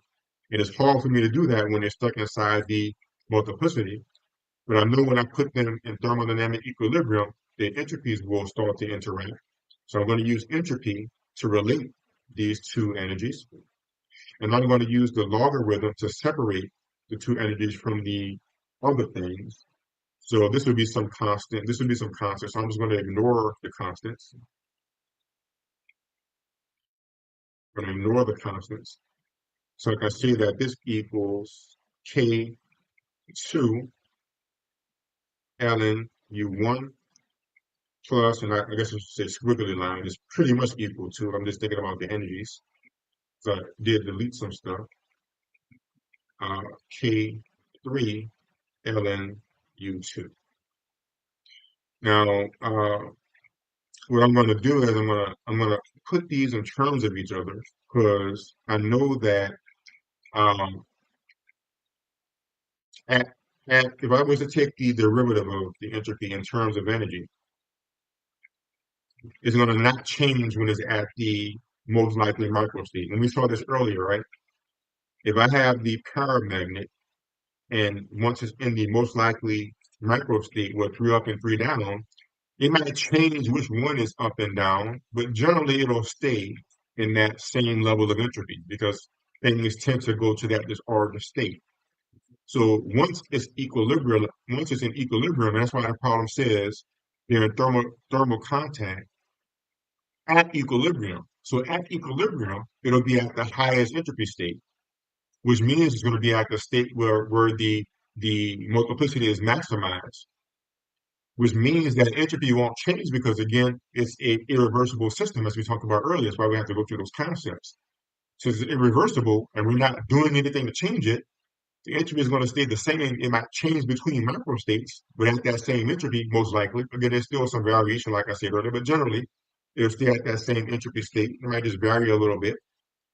So if I take a derivative of this entropy with respect to u, I can set it to zero because it's not going to change.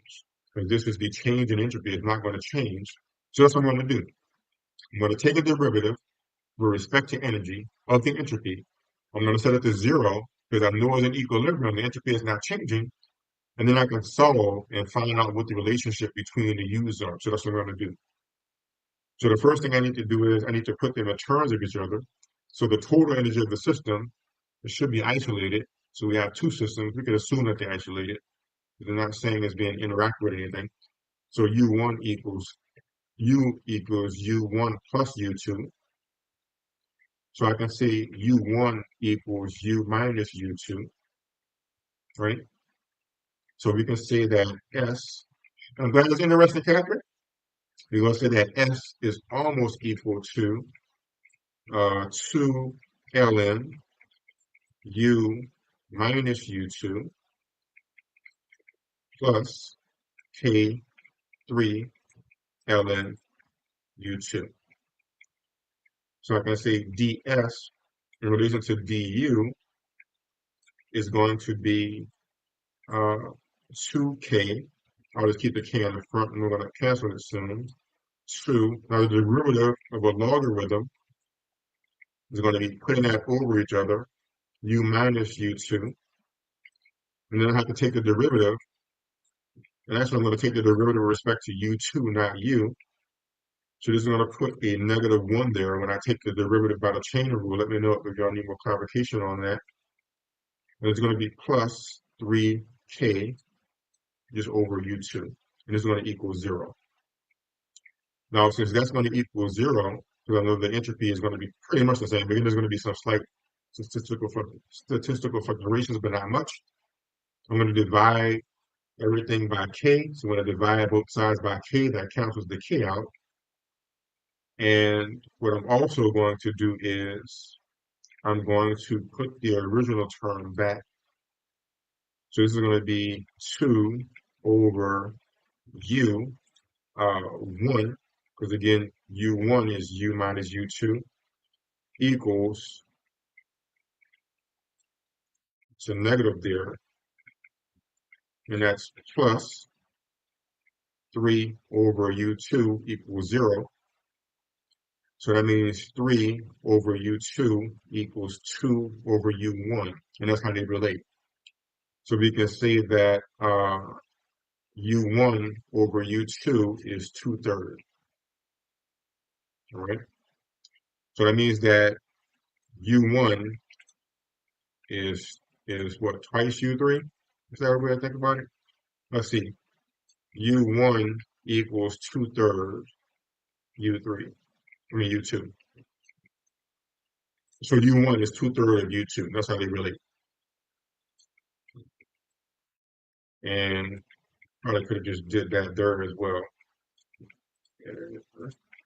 Yeah, I think that's another way to do it. I could have just did 3U1 equals 2U2, and then U1 still equals 2/3 U2. So that's how the energies relate. So when I put these two boxes together uh, with that equation for the multiplicity, that's how the energies relate to each other. So U2 will be a fraction of U1, 2/3 of U1, which makes sense because uh, if U1 is 2/3 U2, I can say that U1 plus U2 equals U. So that means that what 2/3 U2 plus U2 equals U. So that means that the total energy is 3 over 3. The total energy is 5 over 2 U2. All right. And if you look at that, 2 of the 5 will be uh, U1, and 3 of the 5 will be U2. Did I get that right? Maybe. 2/3. Yeah, that looks right. And U1 is uh, 2/3 of U2. Yeah, so that's how they relate to each other. So that was interesting. Out of those 5 pieces of energy. There you go. Total energy. Yep. That's the interesting thing about math. There's so many different ways to do things. All right, so I think I got this one. This is another one I got. I lost some points on this one when I actually did it the first time. So this is definitely the benefit of subsequent learning. All right. Okay, and this was another one that was a bit complicated, by the way. Okay, so this is what we have. A bit of information. A bit of information is going to be either a 1 or a 0. Get a drink of water real fast.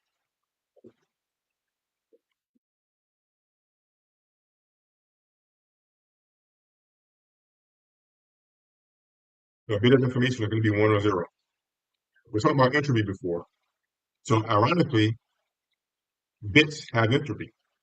I mean, everything has entropy. So this system can be in 2 different states. Uh, so 1 bit, and I guess maybe that's well, 1 or 0, the best way to write it. I guess the best way to write it is you have one thing and it has 2 states. It could be up or down, that 1 bit. So basically it has a multiplicity of 2.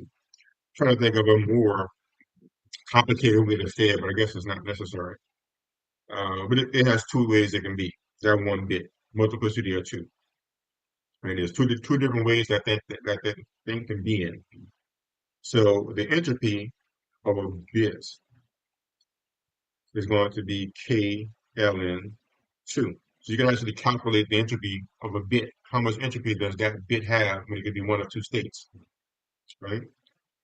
So that's its entropy. And the problem is saying, good, so that is clicking. And the problem says we have a mole of monatomic gas. We have 1 mole is monatomic. So we're going to have to deal with the degrees of freedom.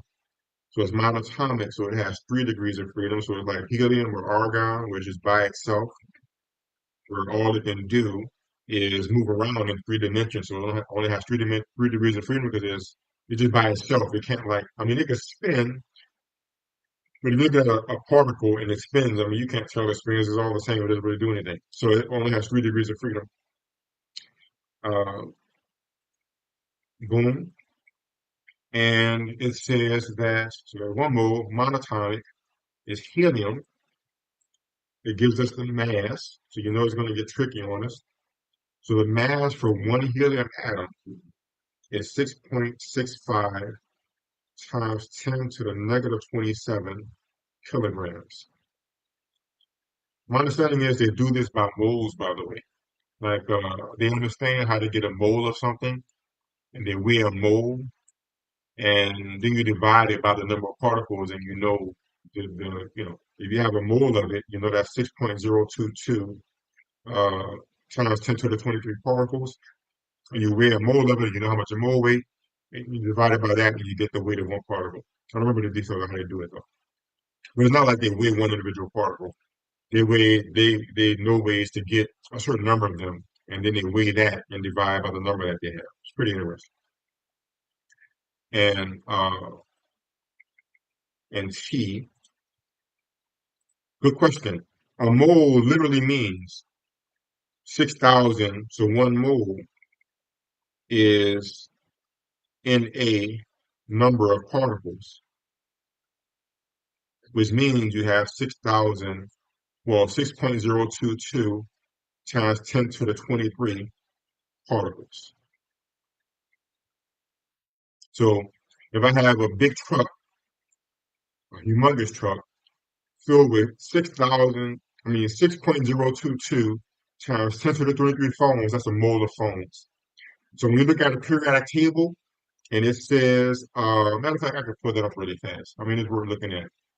So I'm going to load a periodic table and I'll share my screen really fast. This is the periodic table I use in chemistry class. I love it. I'll put the link in the uh, chat as well to give them a shout out because it's such a good periodic table. I'll share it really fast.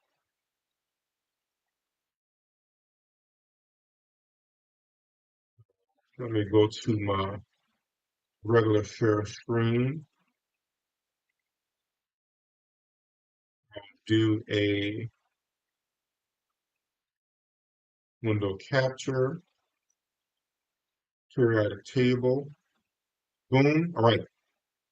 So when we look at this, and it says right here, like the weight is, I want to make this bigger, but I guess I can't make this the green thing bigger. But I think you can still see it. It says 1.008. So what it's saying is if you have 6.022 times 10 to the 23 atoms of hydrogen and you weigh it, it'll weigh 1.08 grams. Not 1.08 grams, 1.08 not grams, mu. What is that? 1.08 dis. Well, 0.008 u. I forget what the exact value of that is. It's not a gram. Uh, uh, but this is basically taking the mold of these things and weighing them. Is the idea behind it. Yes, it has entropy. I might have to look into that more though. Because I don't think I'm fully remembering the proper relationship between the weights and the what's it called. But so I'm gonna have to look at it. Everything I'm talking about is come up either in homework or exam before, so I have to make sure I understand it. But I'm unclear about this. I'm gonna have to come back to this another day. But suffice it to say that, well, let me go back to my share screen. Suffice it to say that a mole is this number of particles. So I have a mole of, what was it again? Helium. That means I have 6.022 times 10 to the 23 of those. So it's literally MOLE or abbreviated MOL. And yes, everything has entropy. Our bodies have entropy. Everything has entropy. And all this simply means is there's a configuration of your body that is most likely to happen. And it's constantly trying to move towards the configuration that's more likely to happen. And it just so happens that the configuration that's most likely to happen is that we're dead. Because then the atoms and stuff and the chemicals start disintegrating and diffusing. And everything wants to go to a higher entropy state. So ironically, our self-maintenance is actually keeping our body in as low entropy state as possible. So when we comb our hair, when our hair, we wake up, our hair is everywhere, and we comb it, we're putting it into a low entropy state. That's moving it from an irreversible state because it takes work to comb your hair. Your hair just doesn't naturally just untangle. So it's moved to a higher entropy state, which is irreversible. That's why it takes work to straighten it out. So we're actually moving our hair back to a low entropy state. When we get dirty, we have to take a shower. It's easier for our body to collect dust. We have to wash it off. So that's a irreversible state. We're going back to a low entropy, a higher entropy state. It's pretty interesting. So science is everywhere. All right, so we have that. And it says, oh, temperature is 350 and pressure is 2 atmospheres. I'm looking at that properly. And that's what it says 2 times 10 to the 5 pascals. I know this is about 1 atmosphere, so it's pretty much 2 atmospheres, but I'm gonna keep it in pascals because it'll be easier for the what's it called. So it wants to know if I have this gas, this amount of gas, monatomic, so that's 3 degrees of freedom, at this temperature, how many bits does it take to equal the entropy of this gas? So what I need to do is find the entropy of the gas divided by the entropy of the bit, and this will give me the number of bits it takes to equal that same entropy. That's how that goes. Oh yes, a computer bit of information. So like a bit can go 1 0, and a byte is like 8 of these. We have to actually do a problem where we have to calculate these things. I'm pretty sure I'm remembering it well. So a byte is 8 bits, and the entropy goes up from there. One problem we have to like calculate the entropy, and like if you have like a gig of a drive with a gigabyte on it, and then you erase it, how much entropy do you create? Like you can calculate that. You create entropy when you do that, because now at first they were stuck in the up or down position according to the information, but now they can go randomly anywhere, and it's like you create entropy. And when you do that, so we have to calculate how much entropy you get, like when you delete a hard drive or something. Basically, what's going on. All right. So first we have to get the entropy. This is what we're doing. First we have to get the entropy of the gas. So that's when we go back to the SH020 equation. I used to hate this equation, but I like it now because it's an easy way to get entropy. I like to just plug stuff in here. That's why they give us all the information. So N is Na. That's why they told us a mole. So when we talk about a mole of things, the shortcut for it is Na. So if you ever see N sub A, usually, especially when you talk about chemistry, but in physics, usually, sometimes I see it, you're talking about this number of particles. So I'm going to have to plug that number in here. So I'll just write this. Rather than write all the numbers down, I'm going to write what I'm going to plug in. So this is going to be Na everywhere. So Na equals 6.022 times 10 to the 23. The mass, I'm going to plug this in. Oh, the energy, I got to calculate the energy. H is a constant. I'm going to just copy this constant over. I'm going to plug this in for H. Volume they give us, K is a constant, the Boltzmann constant. I'm going to copy the Boltzmann constant over. K is this. I'm going to plug this one in for K, by the way, because this matches my units better. Okay, energy, got to calculate that. Okay, how did we do that? On the formula sheet, I vaguely remember it. What does U thermal equal? You have a gas. Oh, here it is. Okay, and I even wrote it clear. To put inside the tetrode. Thank you, past self. So my past self is being nice to me right there. That's what he was doing. My past self said, future self's gonna be doing a video calculating entropy with the doggone second tetrode equation. And you don't want to know this is the one that you use. You notice I even have the 3 there. I guess I must remember when we did the problem. So the 3 is the F for the degrees of freedom. So technically it's not just F. Technically, technically it's not 3. Technically it's F.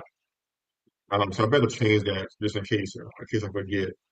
It just so happens that we often, when they give us like a tutorial product, for some reason they often give us gases that are monatomic, and you end up putting a 3 there. All right, so this is how we get U. All right, so now we have everything we need. All I'm gonna do is calculate the U manually. So the torus is monatomic, FS3, so that's going to determine the energy because, if you have something that's jiggling and twisting and stuff, it's going to have more energy than something that's just moving around. Because the one that's jiggling, like if you have something like this, it's a complex molecule. It can move in 3 dimensions. It could, these things here can wiggle back and forth closer to each other. It can stretch in this direction. It could do a lot of stuff. It could flip around this direction. That might even be a different energy thing. So depending on what gas you're working with, it makes a big difference. Especially when you're dealing with millions and millions and billions of them. It adds up to a lot of energy difference. So this is going to be 3/2. The N is moles. I have 1 mole. Um, R, I put my R there. It's a constant. Here it is. R 8.31. And T, the temperature they gave us, is what, 350? Right? Yeah, 350 K.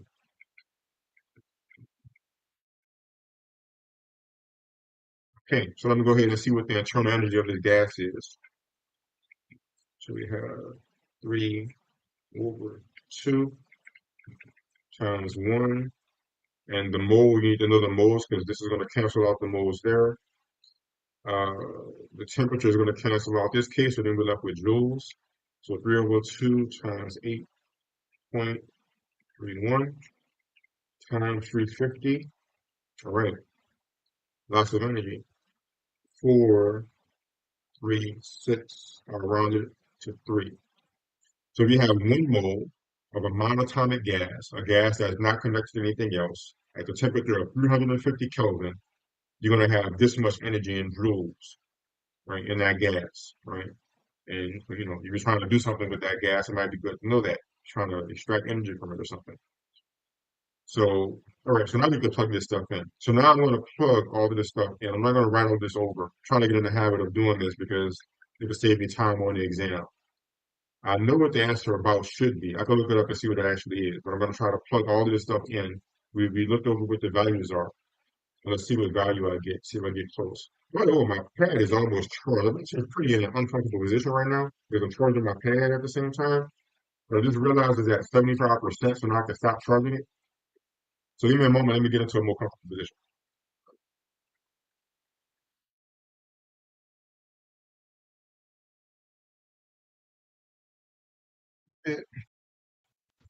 Right, this is much better. You get sitting where I normally sit, basically. All right, here we go. I need to get a longer cord. I was being El Cheapo with my cord, and I got a short cord. All right, so let's see what we have. So I'm going to calculate the entropy of this gas. It's going to be 6.022 times 10 to the 23. That's the number of particles in the gas because it's 1 mole times K, which is 1.381. That's right here times 10 to the negative 23. I'm thinking about, we have to do this so much. I'm thinking about just calculating that together and just writing the value of that down, but I was scared to do that and make a typo. And so I've done that before, tried to shortcut and made a typo or something and messed it up. So sometimes it's easier just to write everything out. The volume is 2 times 10 to the 5 pascals. So that's 2 times 10 to the 5 newtons per meter squared. Let's divide it by the number of particles there. So that's divided by 6.022 times 10 to the 23. And it's also multiplied by 4 pi, the mass they gave us. There's the mass set again. So the mass is 6.65 times 10 to the negative 27 kilograms times the energy, which I calculated was 4363 joules. And that's divided by 3 times the number again, that blasted long number, 6.022 times 10 to the 23. That's times the constant squared, h bar squared. That one is here. So we have times 6.626 times 10 to the negative 34. So I got to square that. All of this is going to be to the 3 halves. 3 halves. All of this is going to be in parentheses. Then I'm going to have to plus 5 halves. And I think that is it. So let me just check before I press enter. I got all the parentheses in there.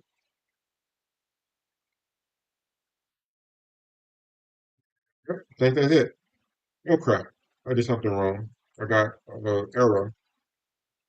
Let's see what I did wrong here. Oh, let's see what I did. Oh my gosh. Instead of putting E, I did a typo on the E for the exponent. Erase the error. Oh, something else. I probably did an E thing again. Oh, I can't put a times with the E. All right. Times. All right. Another typo. All right, there we go. So the entropy of this gas is 260 joules over K, which is reasonable. I mean, that's a reasonable number for entropy after working with this for a while. So if a molar gas, 350 Kelvin, helium, a mole of it, this is the entropy that gas has, 260 joules over K. And yeah, that's exactly what I got last time. So I'm getting better at this. So now all I have to do is divide 260 joules over K divided by K ln 2. And I'm just going to type that in really fast and see how many particles we end up with. So K is 1.381 times 10 to the negative 23 times ln 2. So the bottom one is how many entropy one bit has. So I have to have 2.72 times 10 to the 25 bits to equal the entropy of that gas. Ain't that something? Welcome back to Mathematician. Yes, this is a marathon, so I'll probably be here for. I'm gonna have to take a break eventually. I'm gonna have to take a break. It's my throat starting to get tired too. Maybe I'll finish these sets of problems. Well, I don't know. We'll see how long it takes. Well, I'm gonna have to take a break eventually. They're gonna actually, because right now we're study week, so they're gonna open the cafeteria from 10 to midnight for a late night breakfast. So I actually ate my lunch early to plan to go to that. So maybe I'll go until 10 o'clock. I don't know if I can go until 10 o'clock. I'm gonna have to take a break before that. But I'll see how close I get to 10 o'clock so then I can go eat.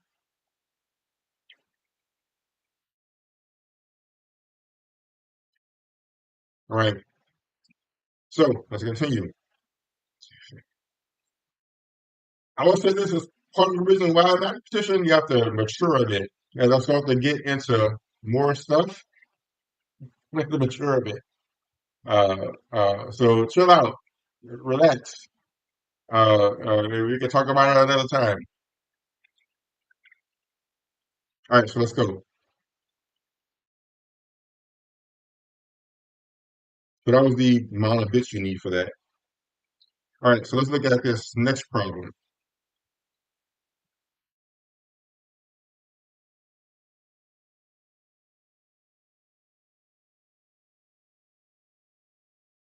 The next problem says, oh, hold up, I'll skip one. Okay, this is the big quantity. All right, so it said compute ln 10,000, 5,000 squared.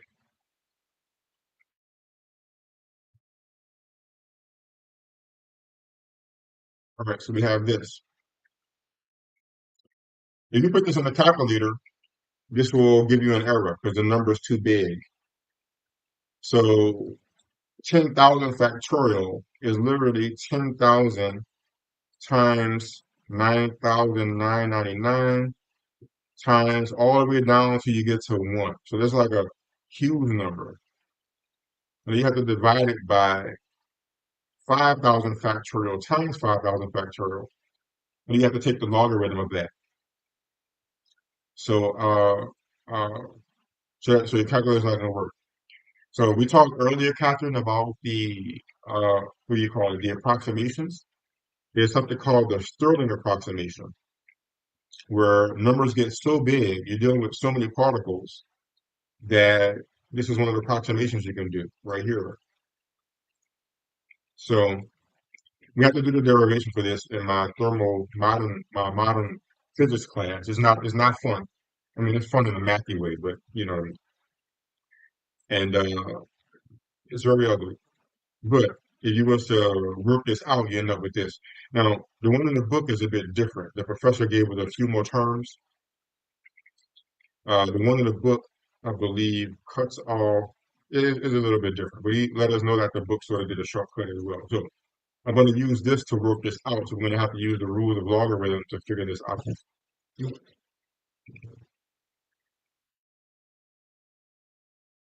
I need my mouse.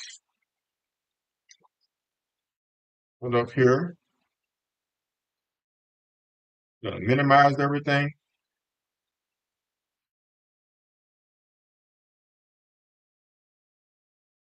Get everything back where it was. I knocked my mouse down. Everything done minimized. There we go.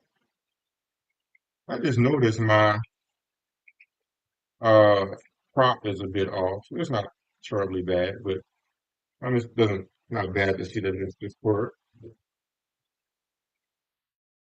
I think everything is back to normal. Just put my mouse on the side there. Okay, there we go. Back and stop. All right, so what I'm going to do is I want to say ln. I want to say this. We talked about the logarithm rules before. This is the same thing as log 10,000 exponent minus log 5,000 exponent squared, which is the same thing as log. I'm not going to actually just copy this really fast. I'm going to just change one thing. So we talked earlier about how if you have an exponent on a log, you could just bring the exponent down. You could test it out in a calculator. It gives you the same answer. The way logs work as this.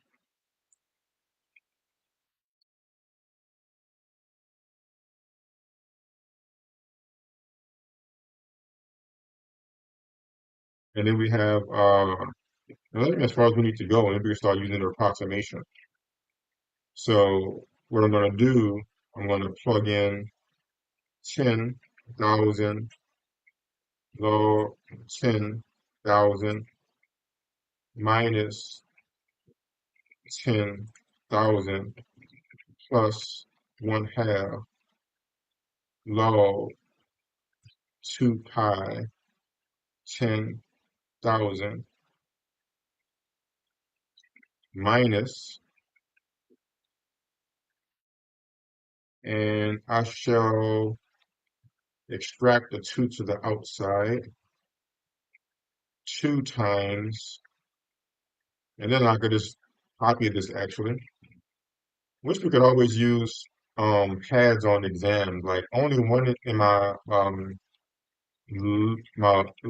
linear algebra class, the professor let us use our pads to take exams, which sped up things a lot. Like you couldn't like, all you just have to keep on the same screen with your work. Like you couldn't like search online or anything. But it definitely let me copy paste some things, especially since I'm usually pressed for time when I'm doing exams. It was very much appreciated. All right, so that's what we have. So I literally just type this into my calculator. If you all want, you can type it with me. I never said that to mathematician. I just said, chill out, relax.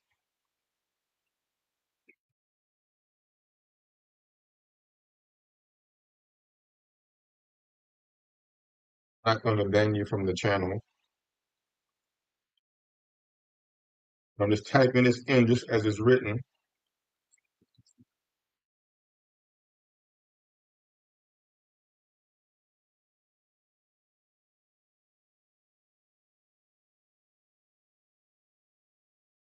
We have that.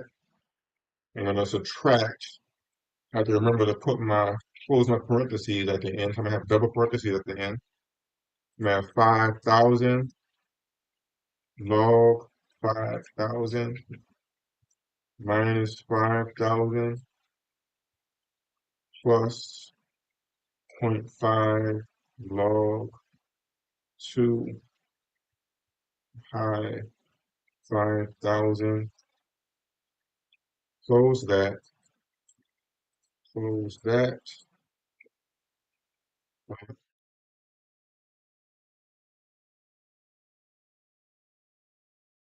Yeah.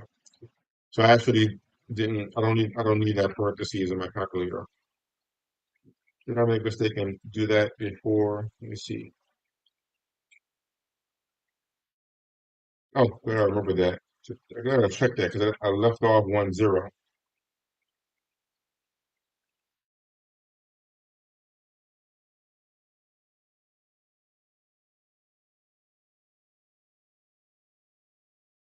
Right. I don't need this parentheses here. All right, so I'm gonna press enter. And that's what we get. So we get 69.26 as an approximation, right? 69.27, which I know to be the right answer.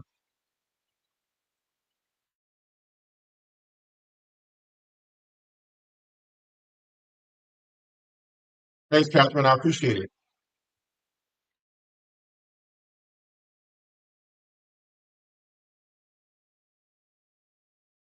All right, so that's that problem. It's a simple math problem, but I imagine when we get to more complicated things, we're going to have to calculate this. So we're at the end of the class now, though. The stuff we're doing, the last stuff, one reason why I'm focusing on this early exam stuff so much is because I know half of the exam is going to be this, and before Saturday gets here, I'm gonna show you all the last stuff we did. I'm gonna show you all the last stuff we did. It gets ugly. So it has been a little work, but I have time to keep working on it. So what I'll do, since my throat is getting tired, I'll finish this last problem here, and then I shall take a break. So this is gonna be the last problem of the time being, at least. I may actually go study some quantum. I've been lagging on my quantum studies because I think I'm even more scared of that. So I'm gonna do this last problem, then I shall call it, and maybe do some quantum and then go get some dinner. Okay, so check this problem out. It says, uh,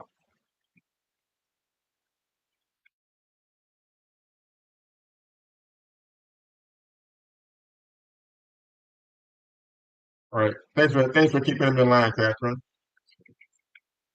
So we have 1 mole, and this is 1 mole of diatomic molecules. So it's saying diatomic. So F is, what is it? F is 7, and we just approximated as an ideal gas. T equals 300 K, P equals 10 to the 5 PA. All degrees of freedom are active, so it's 7. And the temperature is going to change by 5 degrees Kelvin. So what this is saying is we have a molar gas, 7 degrees of freedom. That's going to change the energy. The temperature is 300 Kelvin. Is at 1 atmosphere of pressure. How does the entropy change if we change the temperature by 5 degrees? So if you So, you have this gas in a box. You put a candle under it. You heat it up by 5 degrees. How does the entropy change? This is actually a simple equation, which is this equation here. I actually like this equation because it's so straightforward. The error I made on this equation is that um, the heat capacity is different compared to if you keep pressure constant or volume constant. So in this problem, it's saying pressure is constant. And what happened is on one of the homework problems or something, he gave us volume being constant. And I used the same pressure as constant equation and I lost some points on that. So if he said, for instance, this gas is in a 1 liter container, well, now you have to use CV. But now he's saying this gas has this certain pressure. So now I got to use CP. So that's why now I have CV or CP here. Let me look up what CP, actually, I'll put them together to make sure I don't miss it. Matter of fact, let me copy both of these down.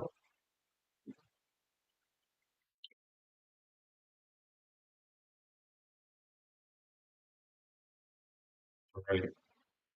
So all I have to do is do the integral and then input what that is. So let's go ahead and do the integral real fast. This is going to be uh, C ln T TF TI. So it's going to equal C ln TF minus C ln TI.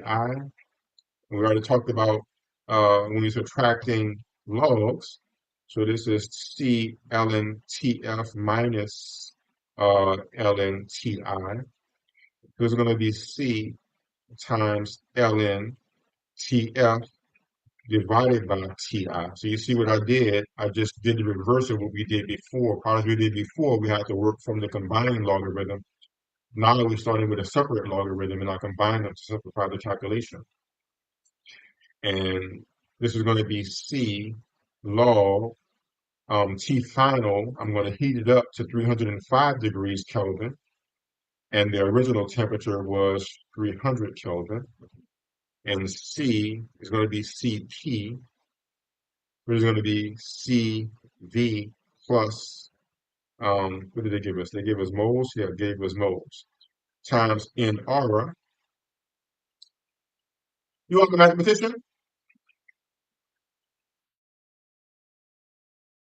Oh my gosh. Okay, mathematician, it was good seeing you. Enjoy your life. So CV is going to be what was the it was F is 7. It's going to be 7/2, 1 mole, and we have to use the constant R, which I think I copied in here already. What did I put R at?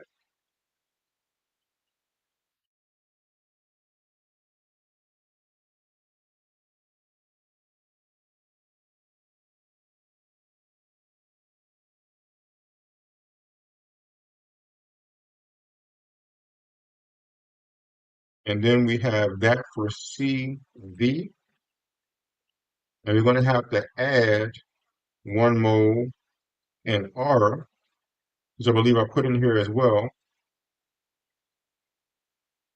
Where's R? Okay, it might be faster just to get it from the formula sheet again.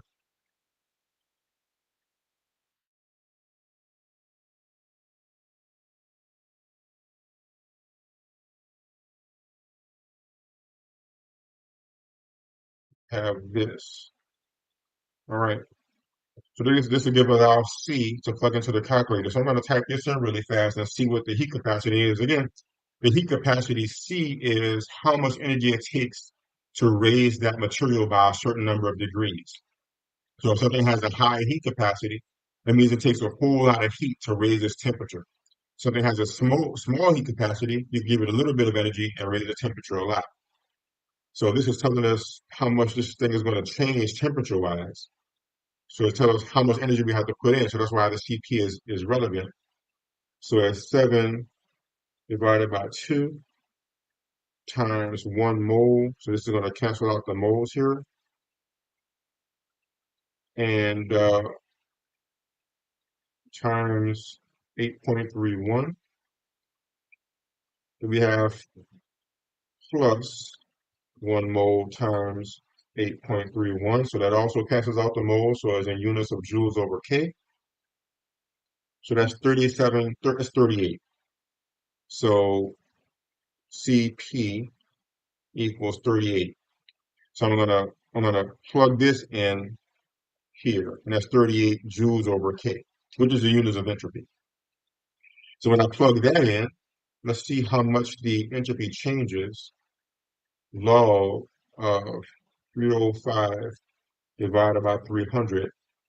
Okay, it's a little bit, but I know this to be the right answer. The entropy changes by 0.62. So if you have a mole of,